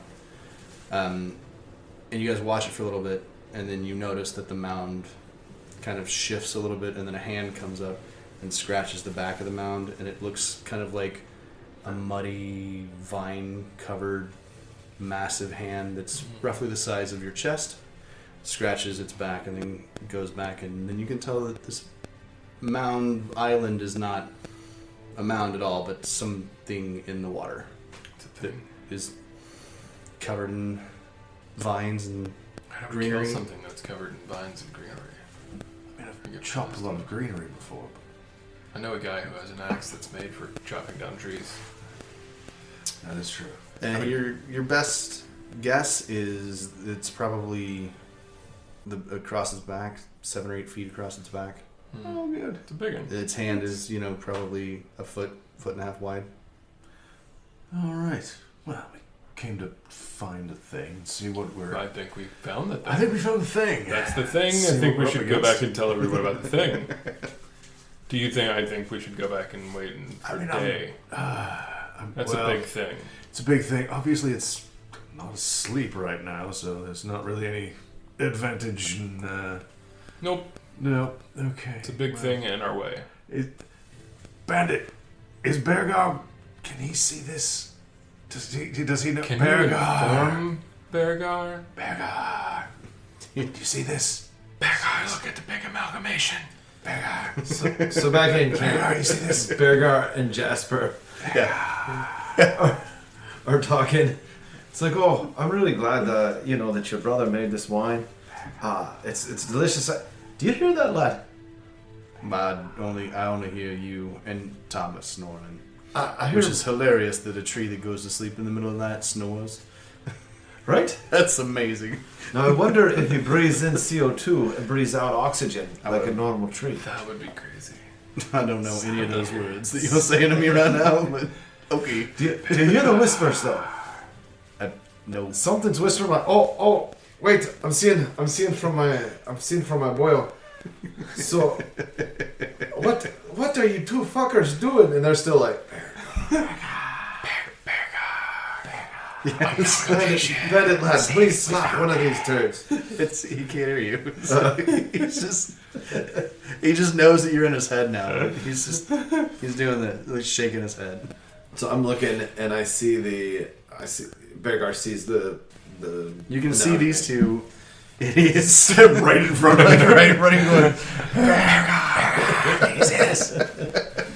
You see the amalgamation. So like pick Bandit up and like Jasper, aim him at. You periscope him. Yeah. Yes, I'm seeing you can see. I'm seeing through Bandit. I got both of those two idiots are just yelling at him in like the stupid whispers, but The mound is a thing. just held them up. See the thing? The mound? So the monster that was down there, it's like an island. It's an island. The island is a thing. And Beargar leaves. It's like he's out. It's too much. We gotta fight the island. And Poor you, fucking so Bandit. Jasper's. Well, I mean, it wasn't. I mean, I guess you could say it's like about as big as an island. It was not an island whenever I saw it. It was standing up in the middle of the river, and it was big and covered in stuff. Like, it was kind of mud, kind of rock, kind of tree branches and vines and plants and all sorts of stuff. Big, though. So I don't think, from what the two idiots were saying, I don't think we can sneak past it. I think we are going to have to fight it in the morning. Okay. We'll see what they say when they get back, but short of yelling at my sweet boy Bandit over and over because they wanted me to see the thing. You wanted to see this. Cut off communication. Can't hear it. How to get them out of my head? Poor Bandit. Yeah. So I'm like, looks like tomorrow's going to be a big day. Might as well drink up, lad. We're on our way back. Yes, we'll just sneak back to camp. Alright, give me one more Oh, stuff no. check. Alright. Are you sure? Sneak back We to. have to. I'll sneakish. One Okay, for- one 14. for Bandit as well. 14. Group check. Is it a group check? Stealth? Still 17. 8. Okay. Roll a 2. Oh, good. Yeah, Ben's got a +6 to stealth. Bandit and Zakar have the same stealth stats. I just roll amazing. Quiet feet. The group passes, so you're okay. Well, guys, it takes you about an hour and a half to get back to camp, but you make it back to camp fairly unnoticed. Bandit leading the way. He's a good guide. Get you guys back to camp. In the meantime, is there any conversation that you wanted to have with Jasper other than talking about the wine? Do you have any other questions for him or anything? Because you got Jasper's attention for 3 hours while these guys are doing their thing. Yeah, Beargar's just fucking hanging out. He's like still kind of weirded out by seeing through Bandit's eyes and hearing his name whispered all the time and stuff. Okay. He's just doing what he normally does. He's drinking till he drowns the voices. You know what I mean? Okay. Hoping that he'd run into Eleanor when he finally sleeps. Well, while you're doing that, Jasper's telling you stories, about growing up and stuff with Robert and telling you some, like, it's the more he talks to you, the more it seems like the Hawthorns were just kind of normal people that, made good on a piece of land, and just turned out a good product that kind of got noticed. And he tells you this one story about how just before everything went kind of sideways, they were really excited because the king was sending, like, the king of the whole southern kingdom was sending people to their winery to get, like, some of the special reserve and to visit the winery and it was right before everything went crazy. But he just it was like they were doing really well, and then suddenly, like out of nowhere, things went sideways, and It was the king. So you're telling me the story, and you're talking about the amulet that the elf has, the dark-haired one. you don't say yeah. Should we get it away from him? I was not kidding whenever I said if I was you, I would find the deepest, darkest hole I could find and put that amulet in the bottom of it. While we were there was a weird church with some statues of Urian that had their faces scrapped off. And you see this maybe except for when you told him that the amulet was worn by one of the creatures that you killed, this is the first time you see Jasper truly like kind of taken aback by your stories. Well, no, that can't be right. I mean, Becca and Robert were both very pious individuals, and they had a beautiful little chapel in the basement of the manor. And Robert was more often than not probably found down there worshiping Urian on a daily basis. I recently had a disagreement with Urian. We were talking about balls, and I was bit on the balls shortly thereafter by rats. Met Urian, the walking god? No, we didn't actually meet him. We were just talking about his balls. And I see. It was one-sided conversation. I think maybe he heard it and didn't like it. It's possible. But the church may have been beautiful once, but you also got to understand this is a place where somebody was feeding dead body parts to a ghoul just outside of the chapel. And the Urian they had his faces scratched out. You think your Becca was the one who did this? Well, I hope not. Oh, I mean, I don't know. It's been, God, like I said, it's been ages since I talked to Becca and seen Robert, but that is not the Becca and Robert that I knew. Unless something with that amulet or something that came along with the amulet. I don't know. The only thing that I know that was different was the king sent his people a couple of weeks later, or I don't know, a couple of days later maybe. I saw Robert and he had that amulet, and then he went, weird. And then everything went weird. Certainly something's weird. I mean, look at Thomas. I love the lad, but he ain't natural. No, I ain't never had a conversation with the tree that had a conversation back. Well, I'm going to turn in. All right. About that time, you guys. Hey, you guys still up? No. Hey, There's my good boy. I hate both of you. Drink some wine. Did you see the thing? Did you see the thing? I did see the thing. It's very large. It worked. How are we? Oh, that's incredible. Yes. Please, it really bothers Bandit when you both whisper at him at the same time. Sorry. It's very confusing for him, and then I get in there, and then he's yelling at me, and you're yelling at him, and it's very disorienting. I had to drink a lot to... It's disorienting to see through a raccoon.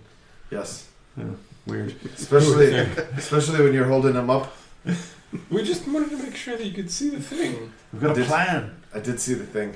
I don't know how we're going to beat that thing. I think our best plan would be to... I can shoot arrows at it. If Thomas and that thing...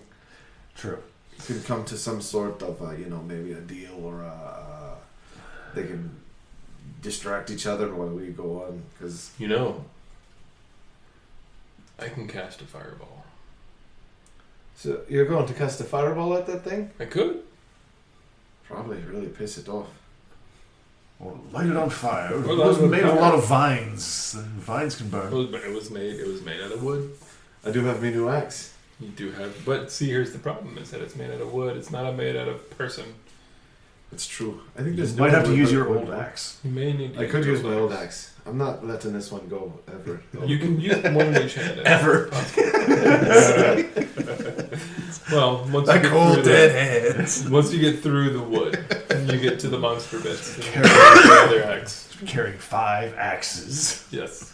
But we have a, we will figure something out. Aye. Well, lads, drink up, enjoy each other's company. There's a good chance we're going to die tomorrow.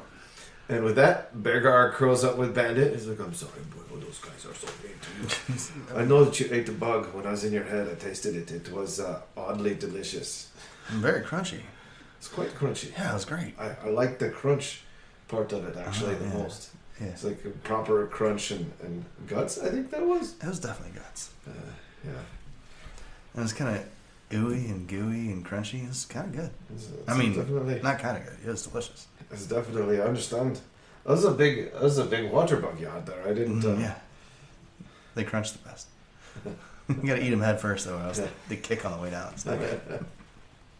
Anyways, I'm sorry about the boys. That's They okay. mean well. Yeah, I don't like them whispering in my face. That was really weird. Yeah, I didn't like it either. Like, Okay, I'm going to sleep. Jasper's like, I think it's time to turn in myself. If you two want to stay up and drink, have at it. But I've had enough wine, and if we're going to die tomorrow, I'd rather not die with a hangover. Yeah, I'm gonna have a glass of wine, Alright. and then I will head to bed All right. to have a sleep. Also have a little bit of wine. How close were we to the thing? From Like how where you were to it was probably 60, 70 feet. Okay. Alright, that sounds good. Well, it would have had to have been within 60 feet to be in your dark vision. So Okay. yeah, so 60 feet, like right at the edge of your dark vision. Of course. A hunter's market.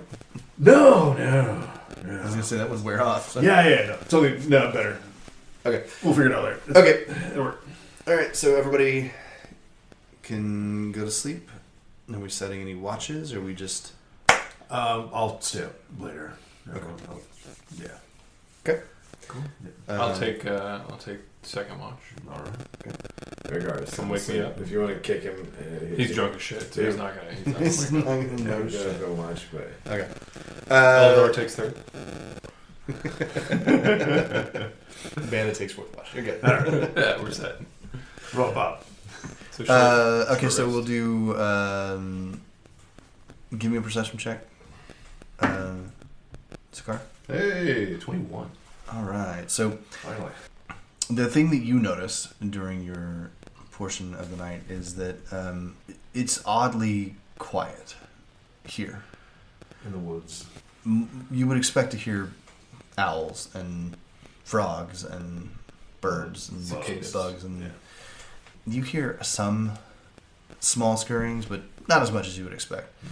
But other than that, your night goes kind of by, and like you kind of understand, like there's a large creature close by, and there's not a lot of other things that are hanging out here. Yeah. But other than that, your night goes by pretty much. Your watch is pretty uneventful. Okay.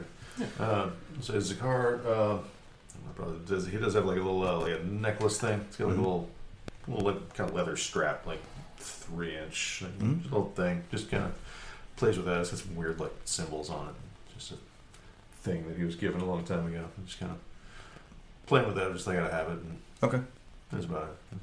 It might have some extra symbols on it that it didn't have before. But Okay. shit happens. Yeah, I don't know. All right. It's just a thing. Just a thing. Just a thing, kind of just plays with, you know. Are you offhand. jiggling the thingy? Just jiggling the thingy. All right. Jiggling that thing. Gotta jiggle the thingy. I take second watch. You take second watch. I do. Give me a perception check. 9. 9. Hold on. Do I have any additional? 11. 11. Okay. The thing that you notice is that, and you've long suspected this to be true, but you weren't sure. And on all your days of traveling and all of your times sleeping in hotel rooms and around strangers and that kind of stuff, because you traveled across the greater part of the Southern Kingdom. Mm-hmm. You suspected that somewhere in the middle of the night, at any given point in time, that people's snoring would eventually sync up. And you notice that Beargar's and Thomas's snoring does eventually sync up.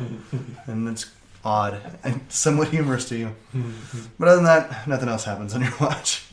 Okay. That sounds enjoyable. Yeah, it's kind of hypnotic after a while. Are you literally? Is Bandit gonna take a watch or? If somebody kicks me, I'll take a watch, but he's for sure asleep. He's sleeping. Okay. I whenever I'm done with my watch, I run over. I don't run. I go over to Beargar's tent and I poke my head in. I'm not on tent. I'm leaning against Thomas. He's leaning against Thomas. So You poke your head in his face. I poke my head around Thomas to see Beargar, and I kind of like nudge him a little bit. Beargar, I think it's your turn to take watch. Okay, I'll take a watch. All right, I need to get some sleep. Beargar crawls up on top of like the side of Thomas and sits there and continues drinking. Okay. And kind of looks out like he's keeping an eye, but he's got the wine out and he's kind of processing the day and mumbling to Eleanor. Give me a perception check at disadvantage because I'm assuming you're somewhat hungover, maybe a little drunk still. Yeah. Natural 1. Ooh. Fall out of Thomas. Stupid disadvantage. Your kind like your subconscious mind is still kind of in sync with Thomas's snoring, and within about 20 minutes of taking your watch, you're back asleep, snoring right along with Thomas, and that's your night. On my watch. Several hours later, Jasper comes by and kicks on you and says, "Oh, you all maybe drink too much. You sleep real late. It's time to get up if you want to get on the road." Oh, shit, it was my watch. Please don't tell the elves. Don't tell us what. They're awake. What did I'm you already do? awake. Yeah. How'd your watch go? How was the watch? I fell asleep on my watch. Bandit, he was keeping an eye the whole time. No, he don't let me know. Is anything missing? Did anyone steal anything? You can do a perception check. 10. Everything seems fine. Yeah, it looks fine. Yeah, it's cool. Everything's here. Where's All your right. axe? Do you have your axe? I mean, I was sleeping with it. Your axe is fucking gone. If it's gone, that'd have been the first thing. Oh my god! I have the new axe. I have the old axe. All right, should we get the whole boats and Maybe everything? we should go towards the monster. Yeah, should we trundle everything down there and leave get everything a little bit closer? I know the Gators and Jasper don't really want to join in, so I think should we leave them here or just get everything closer? I think we should take our boat and we should send Thomas in first. I think we send Thomas in to distract. Well, yeah, I think we should have him talk to the thing.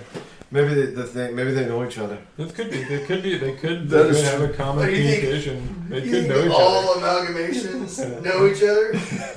Hey man, Thomas. Supposedly, You people. supposedly they have the same boss. They have connections, so there could be a lingering one there. Thomas goes in, So I think Thomas should go in first. Thomas goes in the front door. We can go, or at least one of us can go back sneak back the path that we took last night.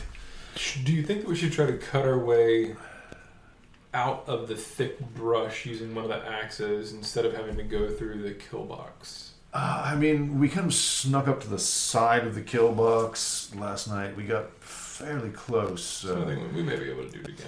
Also, at there's least going one to of be a us can giant go tree back there. talking to it. It's good, yeah. Yeah. I think he'll be distracted. I suppose you're going to stay behind, Jasper? Do what?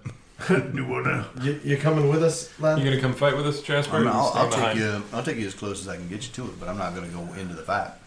Yeah. So why don't one of you sneak? The other two of us will ride with Thomas. Okay. And Jasper will show us the way. I'll sneak. Yeah, I think it's a good thing for Zakar to sneak because he's good with the bow. Maybe Yeah. we'll need him. So Let's go. you're sneaking. I want to sneak back to the spot You where two are ready? We're on the boat. Yeah. We're riding with Thomas, and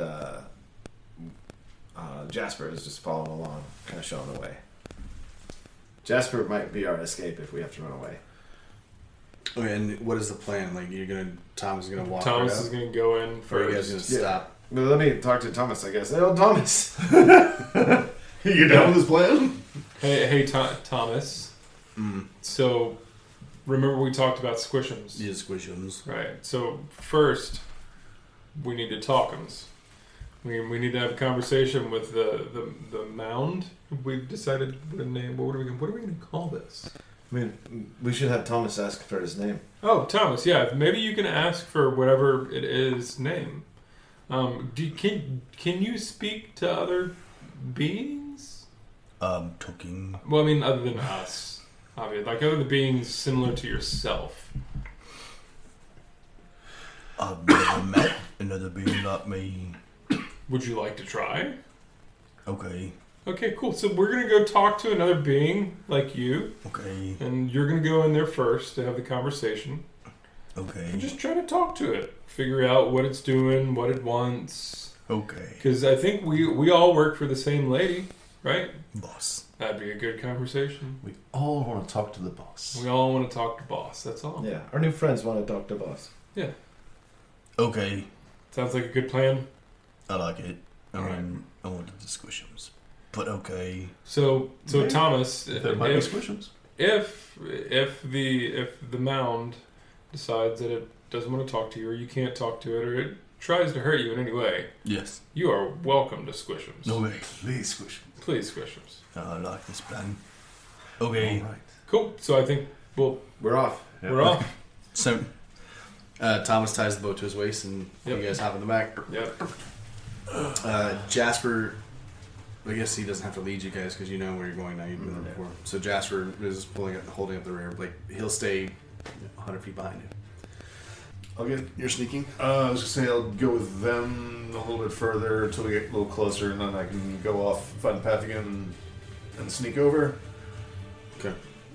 Go back to where we were last night. And what are we doing with Bandit? Is Bandit with you or with you? If Bandit is with Zakar, me, Beargar? then he can let you know. If I see or hear anything, then I can tell you. Do you want Bandit to go with you, lad? I mean, it might be a good idea to, if you Go with your new Uncle Zakar, buddy. Roll me a d6. can. Oh boy. 2. Okay. So Bandit kind of shivers and sparkles and shines and pops back down to the size of a mouse. All right. Hop on my shoulder, buddy. There Let's you go. go. Yeah, he pops up on your shoulder. Okay, so then you give me a stealth check. And 14. 14. Okay, that's good. Okay, so you guys, it takes a little bit longer in the boat. Actually, you're in a kind of running point because Even better. the boat and Thomas are going slower because they're trudging through the water, whereas he's kind of running freely on the land. So you actually get to the opening about 20 or 30 minutes ahead of them. Awesome. You have time to do some scouting, some legit scouting, so you can give me a perception check. Yeah. Perception check and 5. Things are a little different. Can Bandit help? Absolutely. Okay. 13. 13? Yeah. So things, it's a little different in the daylight than it was at night. The trees don't seem, it's odd, but they don't seem so obviously, it looks like really thick nature, but it doesn't seem quite as obvious. As at night, it was like, this looks like a wall of trees. Right. In the daytime, it just looks like thick growth. But as you get closer, you kind of peek around to where you would expect to see the mound, and it's not there. Great. With a 14, you can hear something moving kind of beyond the wall of trees where you are, but you feel like you have to get out into the middle of the river to be able to see where it is. Okay, I can't scooch around the edge. Kind of peek around. Yeah. Yeah, you can. It's I'll tell you what. Give me well, if you're gonna have Bandit help you, I'm gonna say give me a perception check, just a straight roll. Okay. 2. Yeah, it's too hard. Like without getting into the water and kind of out in the open, it's hard for you to see. Okay. But let's see. Okay, you sit there for probably 10 or 15 minutes, and you can actually kind of start to see Thomas moving up. Okay. And about that time that you see Thomas, and you're able to see Thomas is in the middle of the water, it's very obvious there's a tree walking up. You see this hulking figure kind of step out in the middle of the water where he was last night. All right. And you're looking at it's hard for you to even understand what you're looking at. It looks kind of like a person with like a turtle shell on its back, but if the turtle shell was made out of vines and rock and that kind of stuff, and if the person was made out of mud. Okay. It looks like something made out of the elements of the swamp. All right. It's an amalgamation. An amalgamation of things. Of things. So, well, the swamp things all kind of put together into one huge, about 15 foot tall All right. beast of some sort. If I can, I got Hunter's Sense. Okay. As an action, choose a creature you can see within 60 feet. Mm-hmm. Immediately learn whether the creature has any damage, immunities, resistances, or vulnerabilities, and what they are if the creature is not hidden from divination magic. It is not hidden from divination magic. All right. So, any damage, immunities, resistances, or vulnerabilities? Yes, it's immune to poison. Okay. It is vulnerable to thunder damage. Thunder. All right. It is resistant to bludgeoning, piercing, and slashing damage from non-magical attacks. Okay. I will relay all of this information to Bandit, and then I will whisper you it to guys are Bandit. within 100 and feet hopefully- now. Yep. And you can... I don't know if you're trying to see through Bandit's eyes or not. I wasn't, but then I heard the dumb whispers again. So the thing. You gotta do It's resistant. You gotta do the Beargar.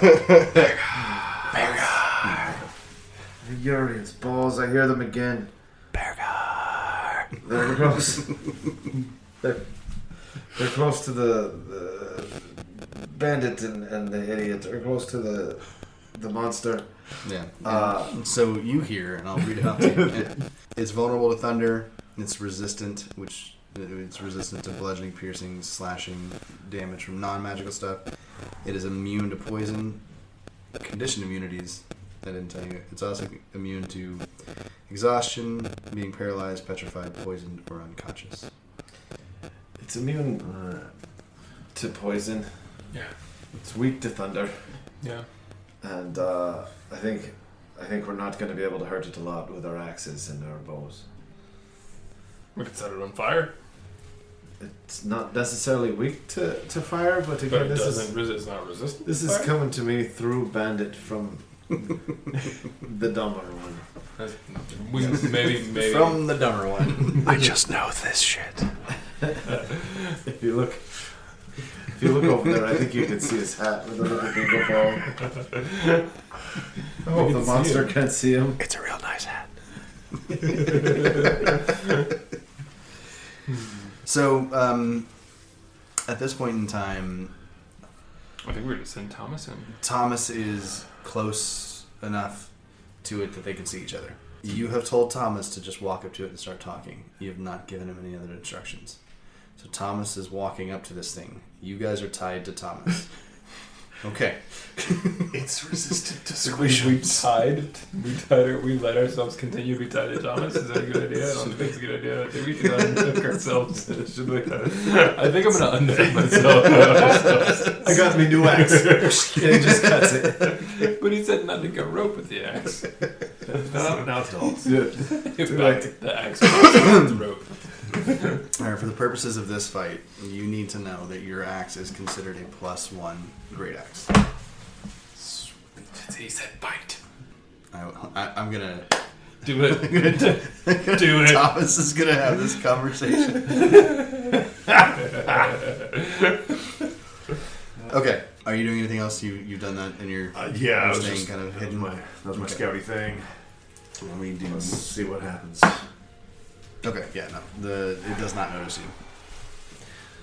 Okay, so Thomas, you guys cut yourself loose from Thomas, and he kind of looks back at you. Bye. he turns around and he Good walks luck. up, and Thomas gets within about, and he just walks straight up to this thing, and like as Thomas gets closer, the creature like kind of puffs up, trying to make itself bigger, and it gets closer to this kind of choke point. with a very obvious intention of like keeping this area blocked off to keep people from passing by. And Thomas walks up, he gets within about 30 feet, and he looks at the creature and goes, "Hello," and he waves at it. And the creature looks at Thomas and does this deep guttural growl. It sounds like rocks grinding together, and kind of slams both its fists into its thighs and like gets kind of hunched down like it's going to run at Thomas. Thomas, "My name's Thomas. I was told to talk to you. What do you do for boss?" The thing slams its thighs 2 more times and gets down and starts kind of guerrilla running at Thomas. It doesn't understand. Find it, Thomas! Smush him! Squish him! He's gonna hurt you! Alright, let's roll initiative. 18. Okay. Oh, good job. We both got a 7. Yeah, I was looking for my plus. I got an 8 with my initiative plus 1. Well, yeah, I don't have a plus anything for my initiative. I'm just gonna 7. Yeah. Okay. Before initiative, can I maybe have hunters marked it? Yeah, I mean, I would say Okay. that all of what's happening right now is kind of like this thing is closing the gap. Okay. It's taking its action to close the gap. Okay. So, like, its surprise round was it running at Thomas. It's going to get to Thomas in 6 seconds. You have that time to, if there's any pre-actions you guys want to do, you've got 6 seconds to do it. I'll say I have 2 things that I need to do. They're both bonus actions, but I can just do one of them. If I can do one of them before my turn, like Yeah. I could have hunters marked it after I hunters prayed, hunters sensed it. I don't know. And what did you get for your 18. 18? Hey, what's your dex is higher? Thomas also got an 18. Hey! Well, at least that means Thomas rolled better than I did. And then you guys both got 8s? Sorry, you got a 7. 7. You got an 8, 7? Yeah. Okay.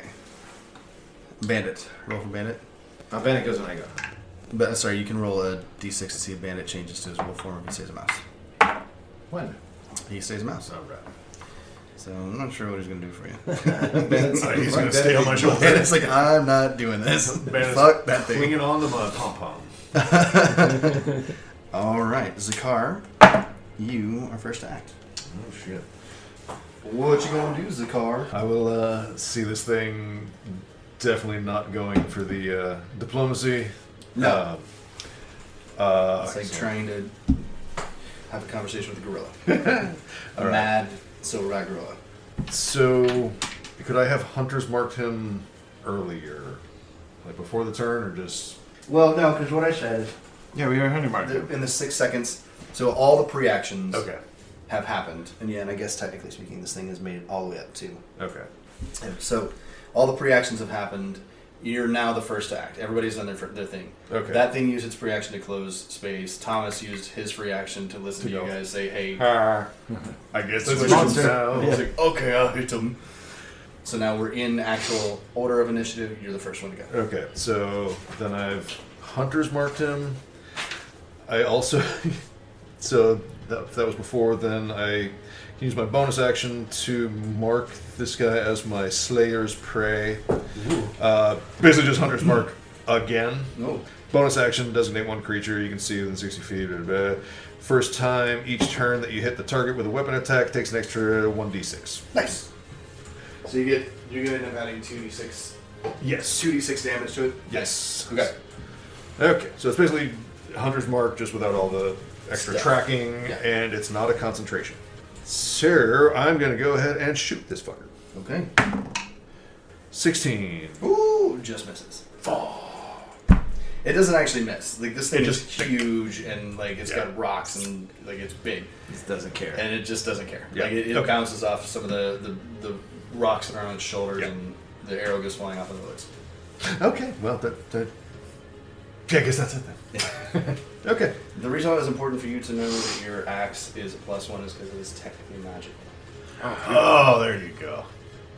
So it'll work. Although it's not enchanted, it's finely made, but for the purposes of the rules of D&D, I'll be able to it's a hit this one. magical weapon. Okay. That matters. It is now Thomas's go. Thomas is also technically magical. Nice. Go, Thomas. I am not. That's why I missed. When I was being such an asshole about the axe, I did not know that it was magical for this. I just really wanted a new axe because I knew this was going to be hard. The Thomas is... for the first time, you two see this. Cahrell, you've seen Thomas do this before. I gotta watch this. It is fun, but like fun scary, because Thomas is suddenly a giant fucking angry tree, and he's like, "Oh, squishums!" and takes these huge hands and just slams them twice onto the back of this giant thing, and like you see dust and rocks flying off of this. It's a lot of force. Both of those hit. Nice. He gets +10 to his attacks. Fucking A, Thomas. Squishums, Thomas. Squishums. Oh, and the first one is... so the first attack does 10, 11, 17 points of damage. And the second one does... Jesus.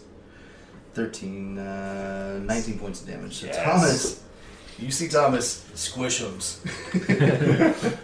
It's massive quantities of damage. You see like dirt and stuff flying off. You see rocks flying off. You visibly watch the creature get smaller, and you hear it roar in Thomas's face. Like it is not happy with this.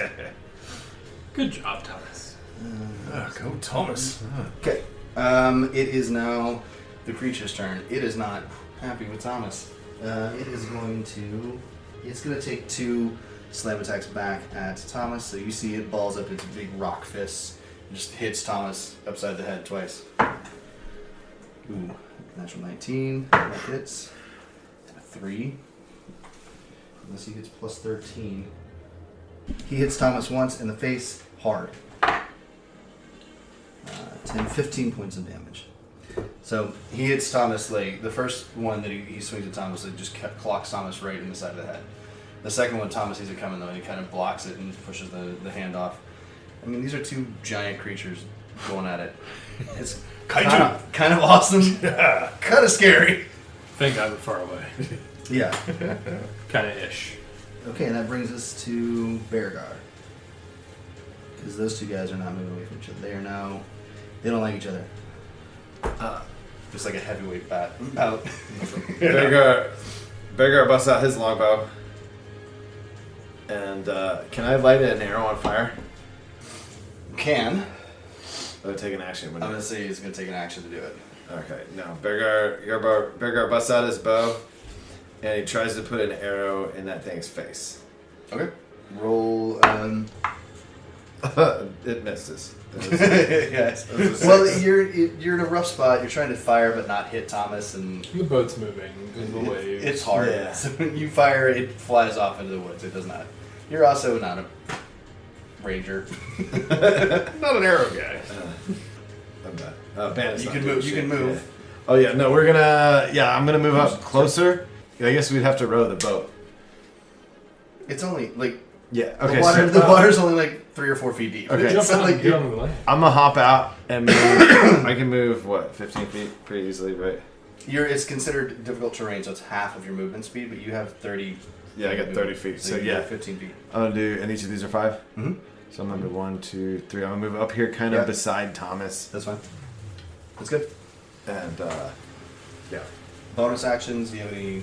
I'm not gonna use anything else here. I'm still a little scared of the kaiju. Like, Yeah.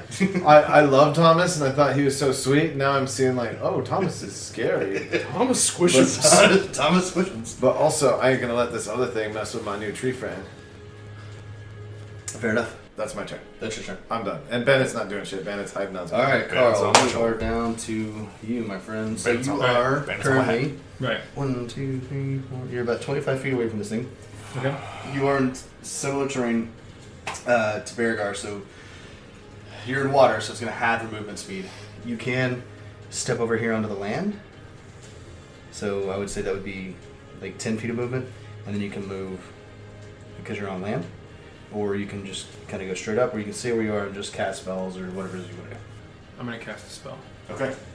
So I would like to cast Chill Touch, which is it takes 1d8 necrotic damage if it hits. Okay. Do you have to touch it?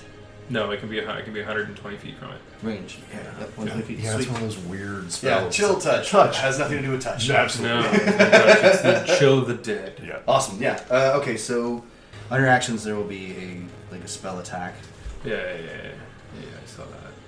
+2. So you roll a 20 and add +2 to it. Okay. What is this +2 to hit? 19. 19. All right. It is. It is. Yeah. Okay.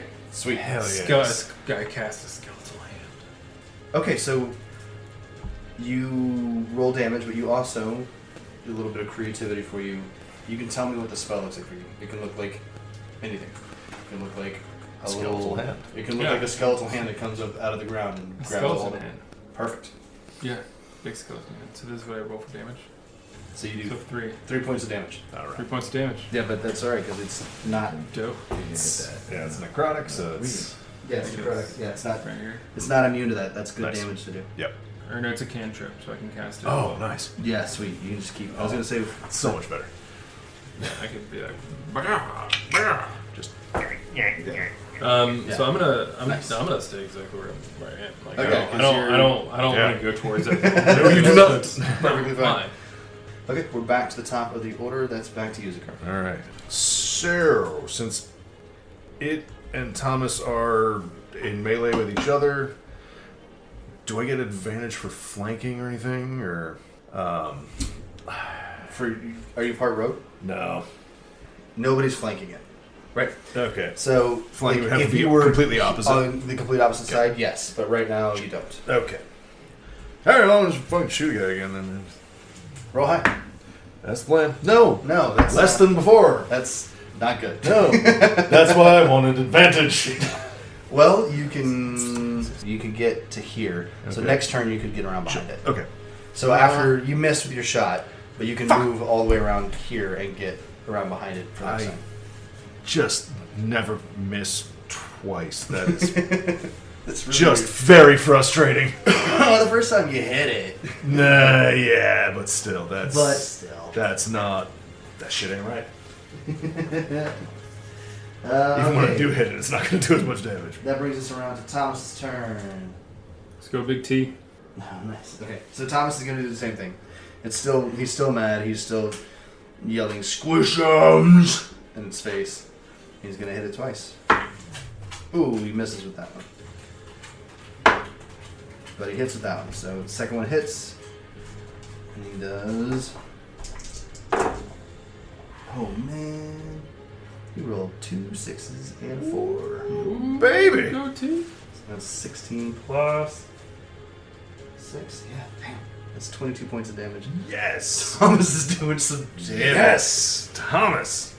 Thomas, like I said, they're like two heavyweight fighters, and Thomas swings with the first one, and it blocks his punch, and then he does like a full-on like Hadouken uppercut.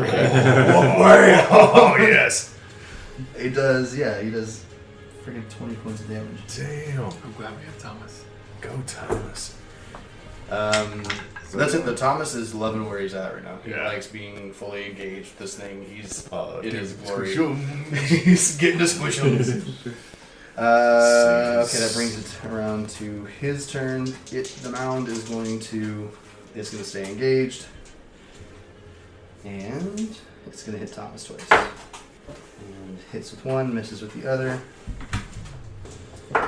Breaking some branches. 12 plus 5, it does 17 points of damage. Can't go forward spouse. So kind of same thing. Like it takes the full-on uppercut. It comes back down and does like 2 double-fisted hits. Thomas blocks the first one, but it kind of knocks its defenses down and takes the second one to the forehead. 17 points of damage. Ooh. How's Thomas looking here? He's okay. He's pretty stout. pretty stout, but like some of his bark is starting to chip off. Like a couple of the branches up top are broken, but he's all right. The So mound fun. looks much worse. The Nice. mound is looking smaller. It's Nice. it's mad, but it's looking kind of hurt, and bruised. If a mound could look bruised, Some of the its rocky exterior is Yeah. chipping off. Chipping maybe. away, It's- yeah. Might be a little easier to hit. that brings us to Beargar. Can I get an assist from Thomas? How? I want to run up Thomas and jump from Thomas onto the other thing and try to axe it in the face.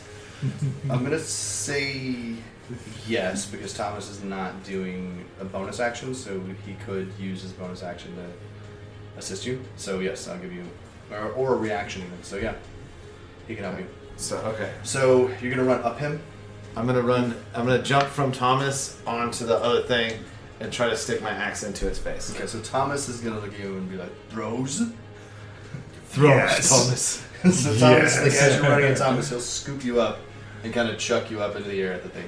Yes. I want just give me a quick athletics check. It's not a high DC. I just need to make sure that you don't screw this up. Same thing for Thomas. 22. Fuck yes.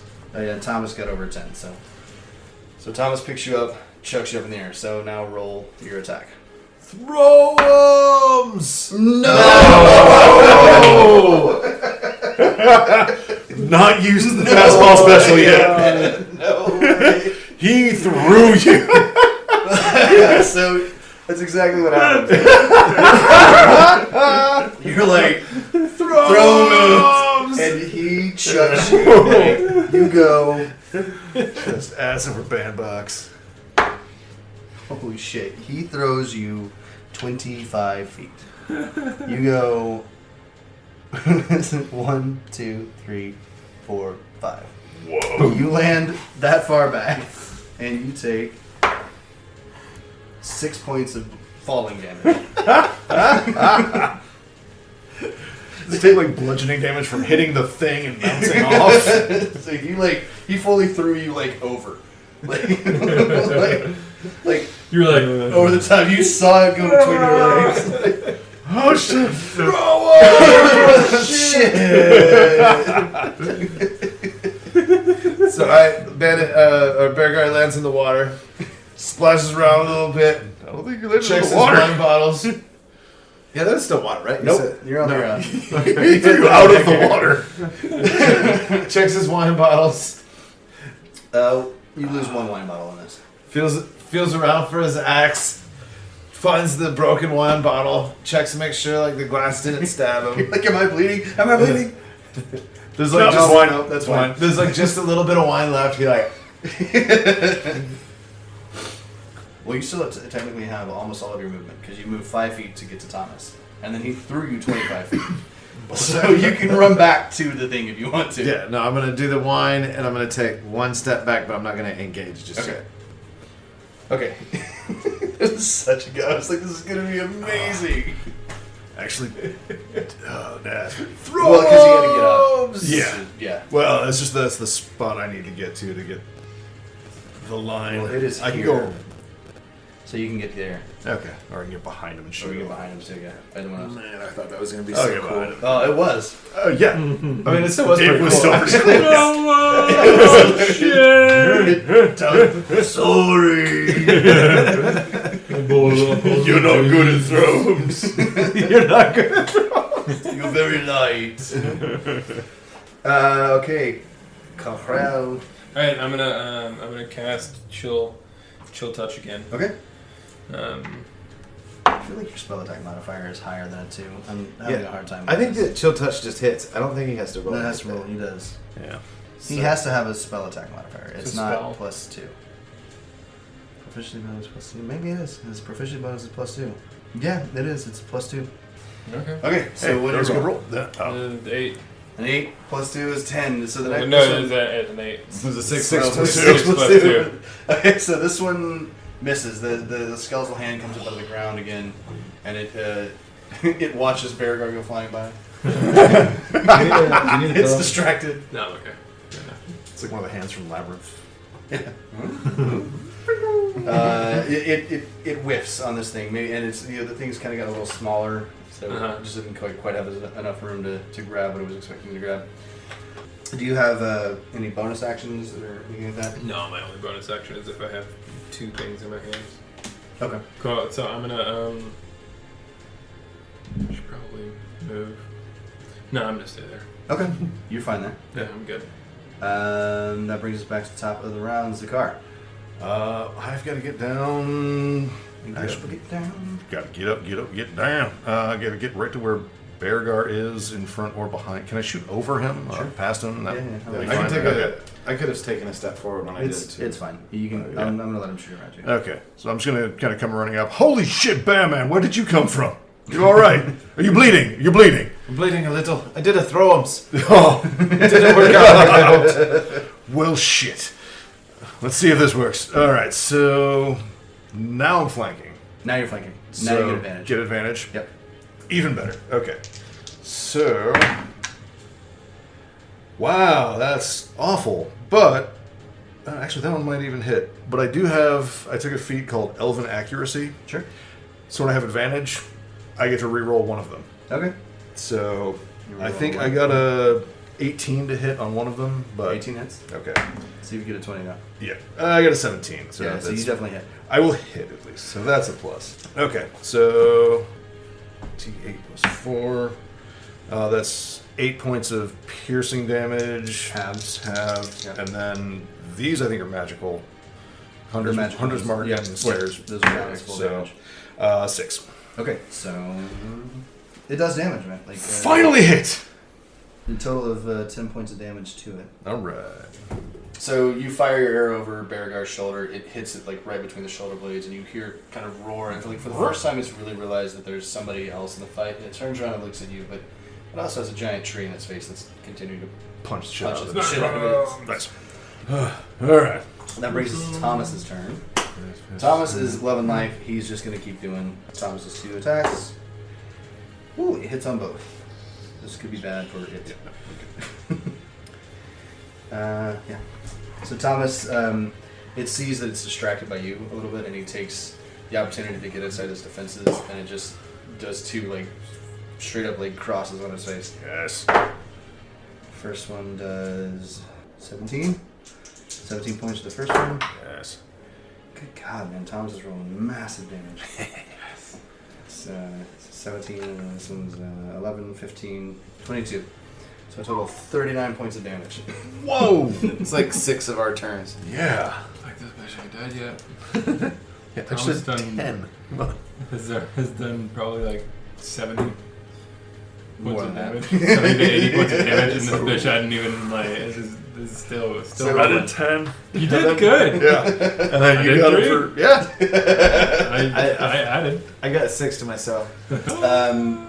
So Thomas hits it twice hard, and you see like it's kind of like dazed by this, and it's looking pretty rough. It's starting to kind of look around, like it doesn't seem it's no longer really enjoying fighting with Thomas. Yeah, is not happy about this. That brings us to its turn because Thomas is, on the other hand, really loving this fight. Squishums! I love when we get to Becca. It's gonna be like, yeah, we had your one creation. Beat the crap out of you. You're on your way. Okay, this thing looks around, is not enjoying where it is with Thomas, and you see it kind of get small, and you see it kind of like start to shrink down on the ground, and it disappears. Shit. We won! Yay! It's gone! Alright, we won! We can go. Alright, let's go, everybody. Attaboy Thomas, did you do the squishums? Yeah, squished them all the way down. Good job, Thomas. And it comes up Oh, good. right behind you. So it disappears, is gone. You guys have no idea where it is, and then it pops up behind you because it's felt your arrow. And it is going to do 2 slam attacks on you. Oh no. Alright, we got it. We're good. It disappeared. Let's go! Let's turn around. It's a car. So the first one is 17 to hit, Way up. and the second one's higher. Oh, that one doesn't. Okay, so it hits you. The first hit, so it like gets up behind you, and suddenly there's this 15-foot tall, half rock, half plant creature behind you, and it just fully like punches down on top of your head. First hit does 15 points of damage, Oh, good. and the second hit does not as much. It does 9 points of damage. That's a plus. So 15 plus 9 is 24. 24. How you feeling? Less than good. Okay. Yeah, that's how much should be? Maybe a quarter of very good. Quarter good. I'm glad we just leveled up a little bit and got some extra points. I needed those extra 5 points. I needed those extra points. Yep. That's its turn, though. That's its move. Okay, Its good. attack. Beargar, it's your turn. Zakara, you don't think you could do throw-ins, could you? Maybe a minute ago. Not right now. What do you want me to throw? Throw a rock. This little rock. Can I like You can go around. step it. past Oh, it? yeah. Just go. Just jump on me. You basically have 6 squares of movement. Okay, can I get behind this motherfucker? Is it 6 squares? 1, 2, 3, 4, 5. Yeah. Yes. You can get behind him, and you now have advantage on your attack. I'm flanking. Okay. So I Oh! It sees me as a threat. It's focused on me. Beargar goes behind him and goes to just chop it away at one of his legs, try to take one of his legs out from under him. Okay, so if you're doing a called shot, remember you have to do a performance check first. Or you just want to go at it. I do want to cut his leg though. Okay, so performance check first. 10. Plus. Nothing. It wasn't so low that I'm not gonna say that you. I'm not gonna say you missed. But you don't hit it. Can I get that at advantage since I'm behind him? No, you'll get your attack at advantage, but you don't. So you don't. You hit it like in the hip, not on the leg. So Okay. It's a new axe. You're not used to swinging it. Okay. Yeah. So And now I can roll at advantage. now you roll at advantage. Well, that was So you needed that. yeah. Holy shit! What's your attack modifier? 7 plus 6. 13. Is 13. It doesn't hit. I mean, like, you hit it hard in the hip, but you've got this lovely new axe that you're chopping into rocks with.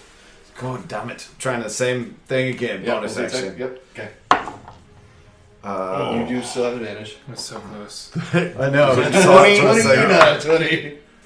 There we go. There we go. All right. 25. You hit. The 25 hits. And you hit it in the hip. And it's a D12 plus 4. Oh shit! You got a big boy weapon. Well, that's 6. Sir. How dare you think that? All right, you do some damage to it. It's still standing, but it's looking real rough. Like it no longer wants to be here. And that brings us to you. I'm still close enough to do chill touch. Yep. Because I'm within 120 feet. Yep. That's my good roll. That's a 6. No. Should have gotten closer. Unfortunately, the 6 does not hit. Cool, fun. I'm gonna walk up near Thomas. Okay. Small number. That moves us back up to the top of the round. Zakar, you are in melee with it. Yes, which means I get a disadvantage. Yeah, even though it's flanked, so it's a straight. Yep. So it's a straight shot. But no, since it canceled out the advantage, then I don't get to re-roll one of them. Yeah, okay. And if I leave melee with it, yeah, I'm fucked. Okay. Correct. It gets an attack of opportunity. An opportunity. You got this. If it hits, I mean, yeah. Fuck. Oh, my dagger does bullshit damage. I want to still get 100 mark on that shit. Fuck, I'll just try it. I'm gonna shoot it. Just straight roll. Straight roll? Straight roll. 21. Yes. It hits. Okay. 7 halved. But 7 plus what? Like you, 7 plus 4, 11 halved. okay. And then 9 points on the Slayer's Prey and Hunter's Mark. Okay. So 9 plus 5. How do you kill it? Fucking really? Yeah, it had 5 points left. Hell yeah. Thomas fucked it up, guys. It had 136 hit points. Thomas did over 100 points of damage to it. God damn. And then Beargar beat the shit out of it. Yeah, I hit it one time. Hey, you did enough. Yeah. you did it. Yeah. I mean, it whacked the shit out of me. I'm just like, okay, fuck. And just arrow just straight up into through the its chin. just into the throat. If there's a throat. Yeah, there's a throat. Yeah. A little bit of crack between the rocks. Just. So as the arrow goes up and into its brain, you see like it kind of starts like kind of like choking, it's choking, but then suddenly you see the face kind of disappear from it, and then it's just a mound of mud and rocks and plants, and it just starts to crumble and fall, and debris kind of goes everywhere. Give me a dexterity check, both of you, or dexterity saving throw, both of you. This 15-foot mound of rocks and stuff is falling on top of you now. Dex 18. 18? Fine. I got a 19 plus. Yes. You You guys guys are fine. So like you guys see I the think I'm rocks. like shooting him like just fall down to like a back roll. You managed to roll out of the way. If you rolled low, like some rocks are falling on your head, you'd take a little damage. But Yeah, I couldn't really take that either. I need to get out of there. so you guys roll out of the way, and this thing is dead. Congratulations. Sweet. Woo! I yell back to Jasper. We killed it! Well, I see that. It was your tree friend there is mighty scary when he's mad. Good job, Thomas. Good job, Thomas. I tie the boat back to Thomas. Yep. Because I'm close enough. We'll have to work on throws again. I like thrones. Really like squishums. You see, like Thomas still has that kind of Giddy. that look in his eye, like when somebody's done with the fight, but they're still got that adrenaline. Like UFC fighters are still like jumping around the cage and stuff. That's kind of what Thomas looks like. He's like, oh, more squishums. No squishums right now. Good job, Thomas. Good job. Thank you. Zara's just kind of laying there. Good job, Thomas. That's good. Thank you. You did good too, little one. Just thumbs up. Okay, you guys are out of combat. We can get this stuff out of the way. Woo! We killed a mound. Sorry, this is. Alright, now. Good jobs. Alright, so. At this point in time, you guys have killed the. We'll call it swamp elemental. For lack of a better term. The swellemental. The swellemental. That was swell. And Jasper comes up. Like, well, I have to say that you, Mr. Bearman, even though you went flying through the air like some sort of magical ballerina, you do pretty good with that axe. And I think if there was ever anybody that deserved to wield it, it's probably you, my friend. So enjoy your hard-earned gains, and I hope you didn't hurt yourself too much. I sure appreciate it, Jasper. It was a good attempt. We're still working on thrones, you know. Me and Thomas, we've only been best friends for like 2 days now. Thomas, I like to throw them. It was fun, but I'll try not to throw you so far next time. It's all right, lad. We never practiced it before. Maybe if we'd have practiced it before, we'd have got it right. It was going to be really cool. But you know, I know you like squishums, and the elf, he always kills them. He always finishes them. He's good with the bow. He's good with the bow. It's like tiny branches. You're good with the big branches. I'm good with the little ones. Yes. I did say we should throw them in the swamp earlier. I tried to throw you. I know, we should have practiced. It would have been fun. It would have been fun. And Jasper, I need to get the green. Well, yes, sir, you certainly do. And I'm a man of my word. And there's a kind of little trunk beside his seat, and he pulls the green vial out and hands it to you. And so I take it, and I'm kind of looking at it in the sun. And do I recognize what this substance could be? Give me. I'll let you either do. You can pick an Arcana check or a Medicine check. Let's do. Arcana's plus 5. Yeah, let's do an Arcana check. Mm-hmm. 7. No, it's 9. You're plus like we 4. did. 4 plus 9. 9. It's 9. With a 9, and from what Jasper has said about it, you're pretty sure it's some sort of poison. You're just not sure if it's topical or ingested or if you can apply it to weapons, but you know that it's definitely poison, and it'll definitely fuck some shit up if you put it on something or put it in something. Cool. But you're not sure. Dip some arrows in it. Yeah. Cool. I put it in my backpack. Perfect. I wrap it up and put it in my backpack. You so can it doesn't, like break. You can put in your inventory that you have a large vial of poison. Okay. Nice. So it would be I got it. somewhere in the area of 3 doses Okay. or applications. It took me a minute to get used to shooting with the mittens, but Yeah. less. Got it in the end. Last couple. see, Jasper's like, well, I have to say, even with your mittens, you're pretty good shot.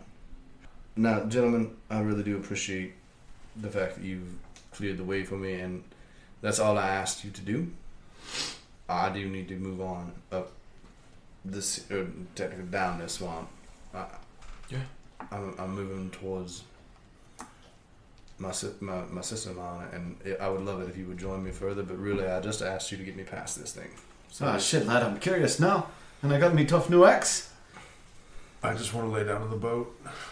You're not looking so good. I don't You're feel bleeding so from good. spots that I don't think you should bleed from. There's not many spots you should bleed from. I mean, it's coming out of your ears and your nose at the same time. It's weird.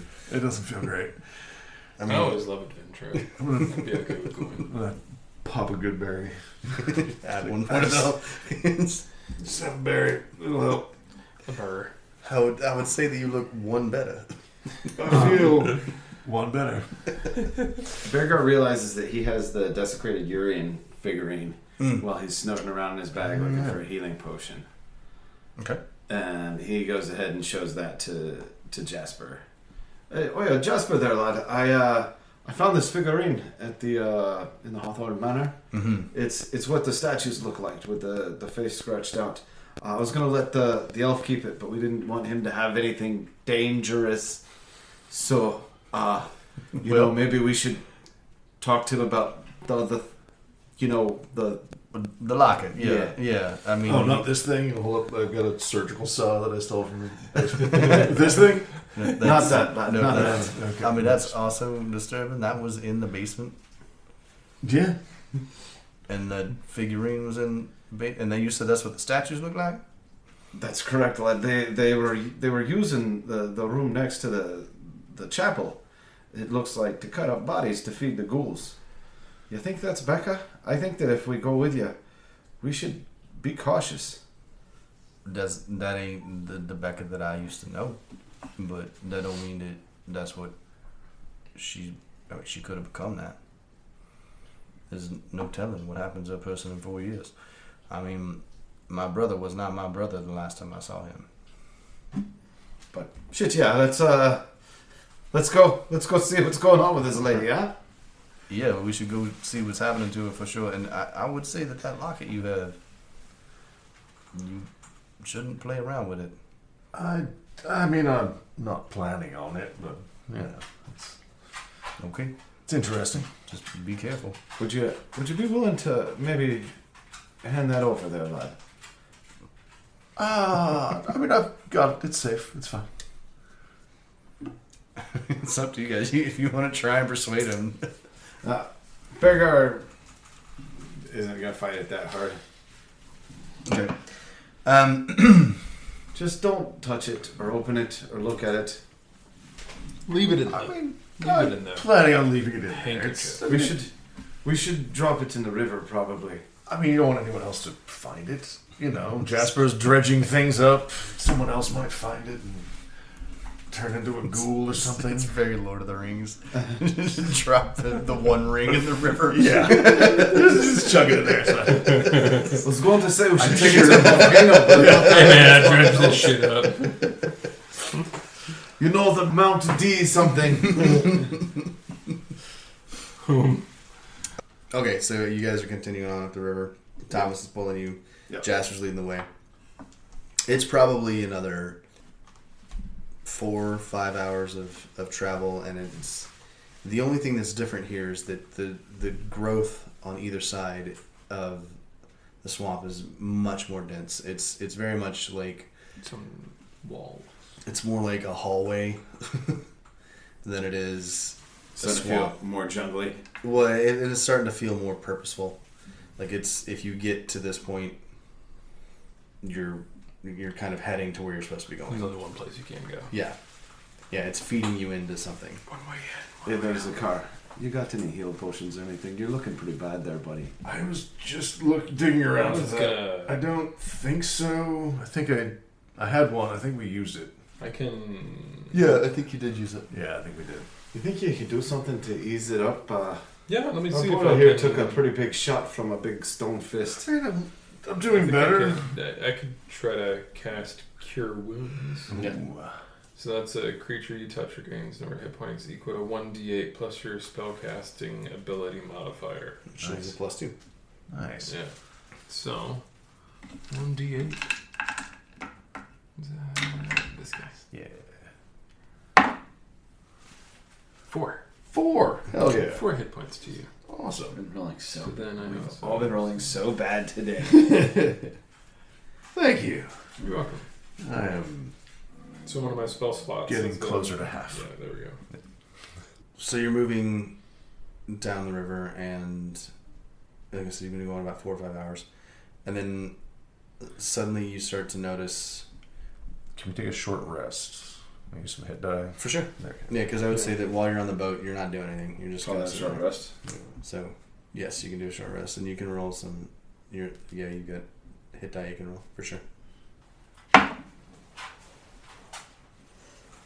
got 8 back. Nice. I don't know if I have hit You, die. you don't have to. You do, but you don't have to. You didn't get damaged. Okay, Oh, cool. fuck yeah. I'm almost back to full. Nice. Thank you, hit die. Yeah. Thank you, short rest. You might be able to recover some of your spells though with short rest. Mm-hmm. I don't think I can really do Cure Wounds with short rest. Yeah, It didn't reset. Yeah, I was gonna say once you do short rest, it's only there's only some certain spells Mm-hmm. that will reset. So Okay. I just lay down on the boat for an hour or two and feel much better. yeah, you're looking great. Right back at it. So you start to notice a couple of things. It definitely you start to see some signs of, again, human activity you haven't seen in a while. There's some trees that are obviously cut down. There are some spots that are starting to get cleared out again. Beargar, I want you to give me a history check. And the rest of you can give me perception checks. 7. Something about the way the plants around here look is familiar to you. You're starting to notice some like vines that are dead that don't seem like they should be dead. Something about it looks familiar to you, but you can't quite put your finger on it. But there's something familiar about this place, or something about the plants at least. 15. 15? 17. You two, you notice there's a bend in the river up in front of you, and then behind the trees of that bend, you see smoke coming up, and you're starting to notice more of the dead plants. There's a little bit of smoke over there. You 17. So you see the smoke, and you're noticing You see all the things there. and Yeah. everything. yeah, Okay. everything is pointing to. Is the smoke like? Is it a lot of smoke? Does it look like it's It looks smoke like coming out of campfire shit? smoke. Okay. Looks like Campfire smoke. smoke, maybe from more than one campfire. Okay. Can we see land where the campfire is? You can tell that it's behind. There's so Okay. the river's going like this, and it turns, and it's After a behind bend. the trees after the bend. So you're not sure what's back there, but you get a good idea that it's campfire smoke. You're seeing the smoke, and Beargar, just in particular because of his past, is recognizing that some of the foliage is dead in ways that seem familiar. Do you guys see that smoke up there? I think it's possible campfire smoke. We could possibly go see if that's Becca. That could be Boss, Thomas. Wait, Thomas, can you lift somebody up so we can see what that fire's going on? Yeah. Can you lift one of us up? I could try. Do you want to go up? Bandit's a mouse still, so you can just run up there. I want to be lifted. Lift me up, Thomas. Let me see. Thrones. No thrones, you dicks. Gotta practice. Thomas. Okay, no troubles. Not yet, lad. Thomas picks you up. Hook shot over the bend. Give me a perception check with advantage. Skyhook. 17. 17. Okay, so you're able to notice too, and from this height, you can actually kind of see some of the campfires. Mm-hmm. And the one thing that you do see at this height that they can't see from where they are is you can see the top of what looks like maybe a building at the tree line. Okay, buddy, you can put me down. Away. Thanks, buddy. We'll do throw-ups later, I promise. Not a thrones. So, guys, there looks like there's maybe a village up there. There's a building, a handful of campfires. If Becca's up there, she's not alone.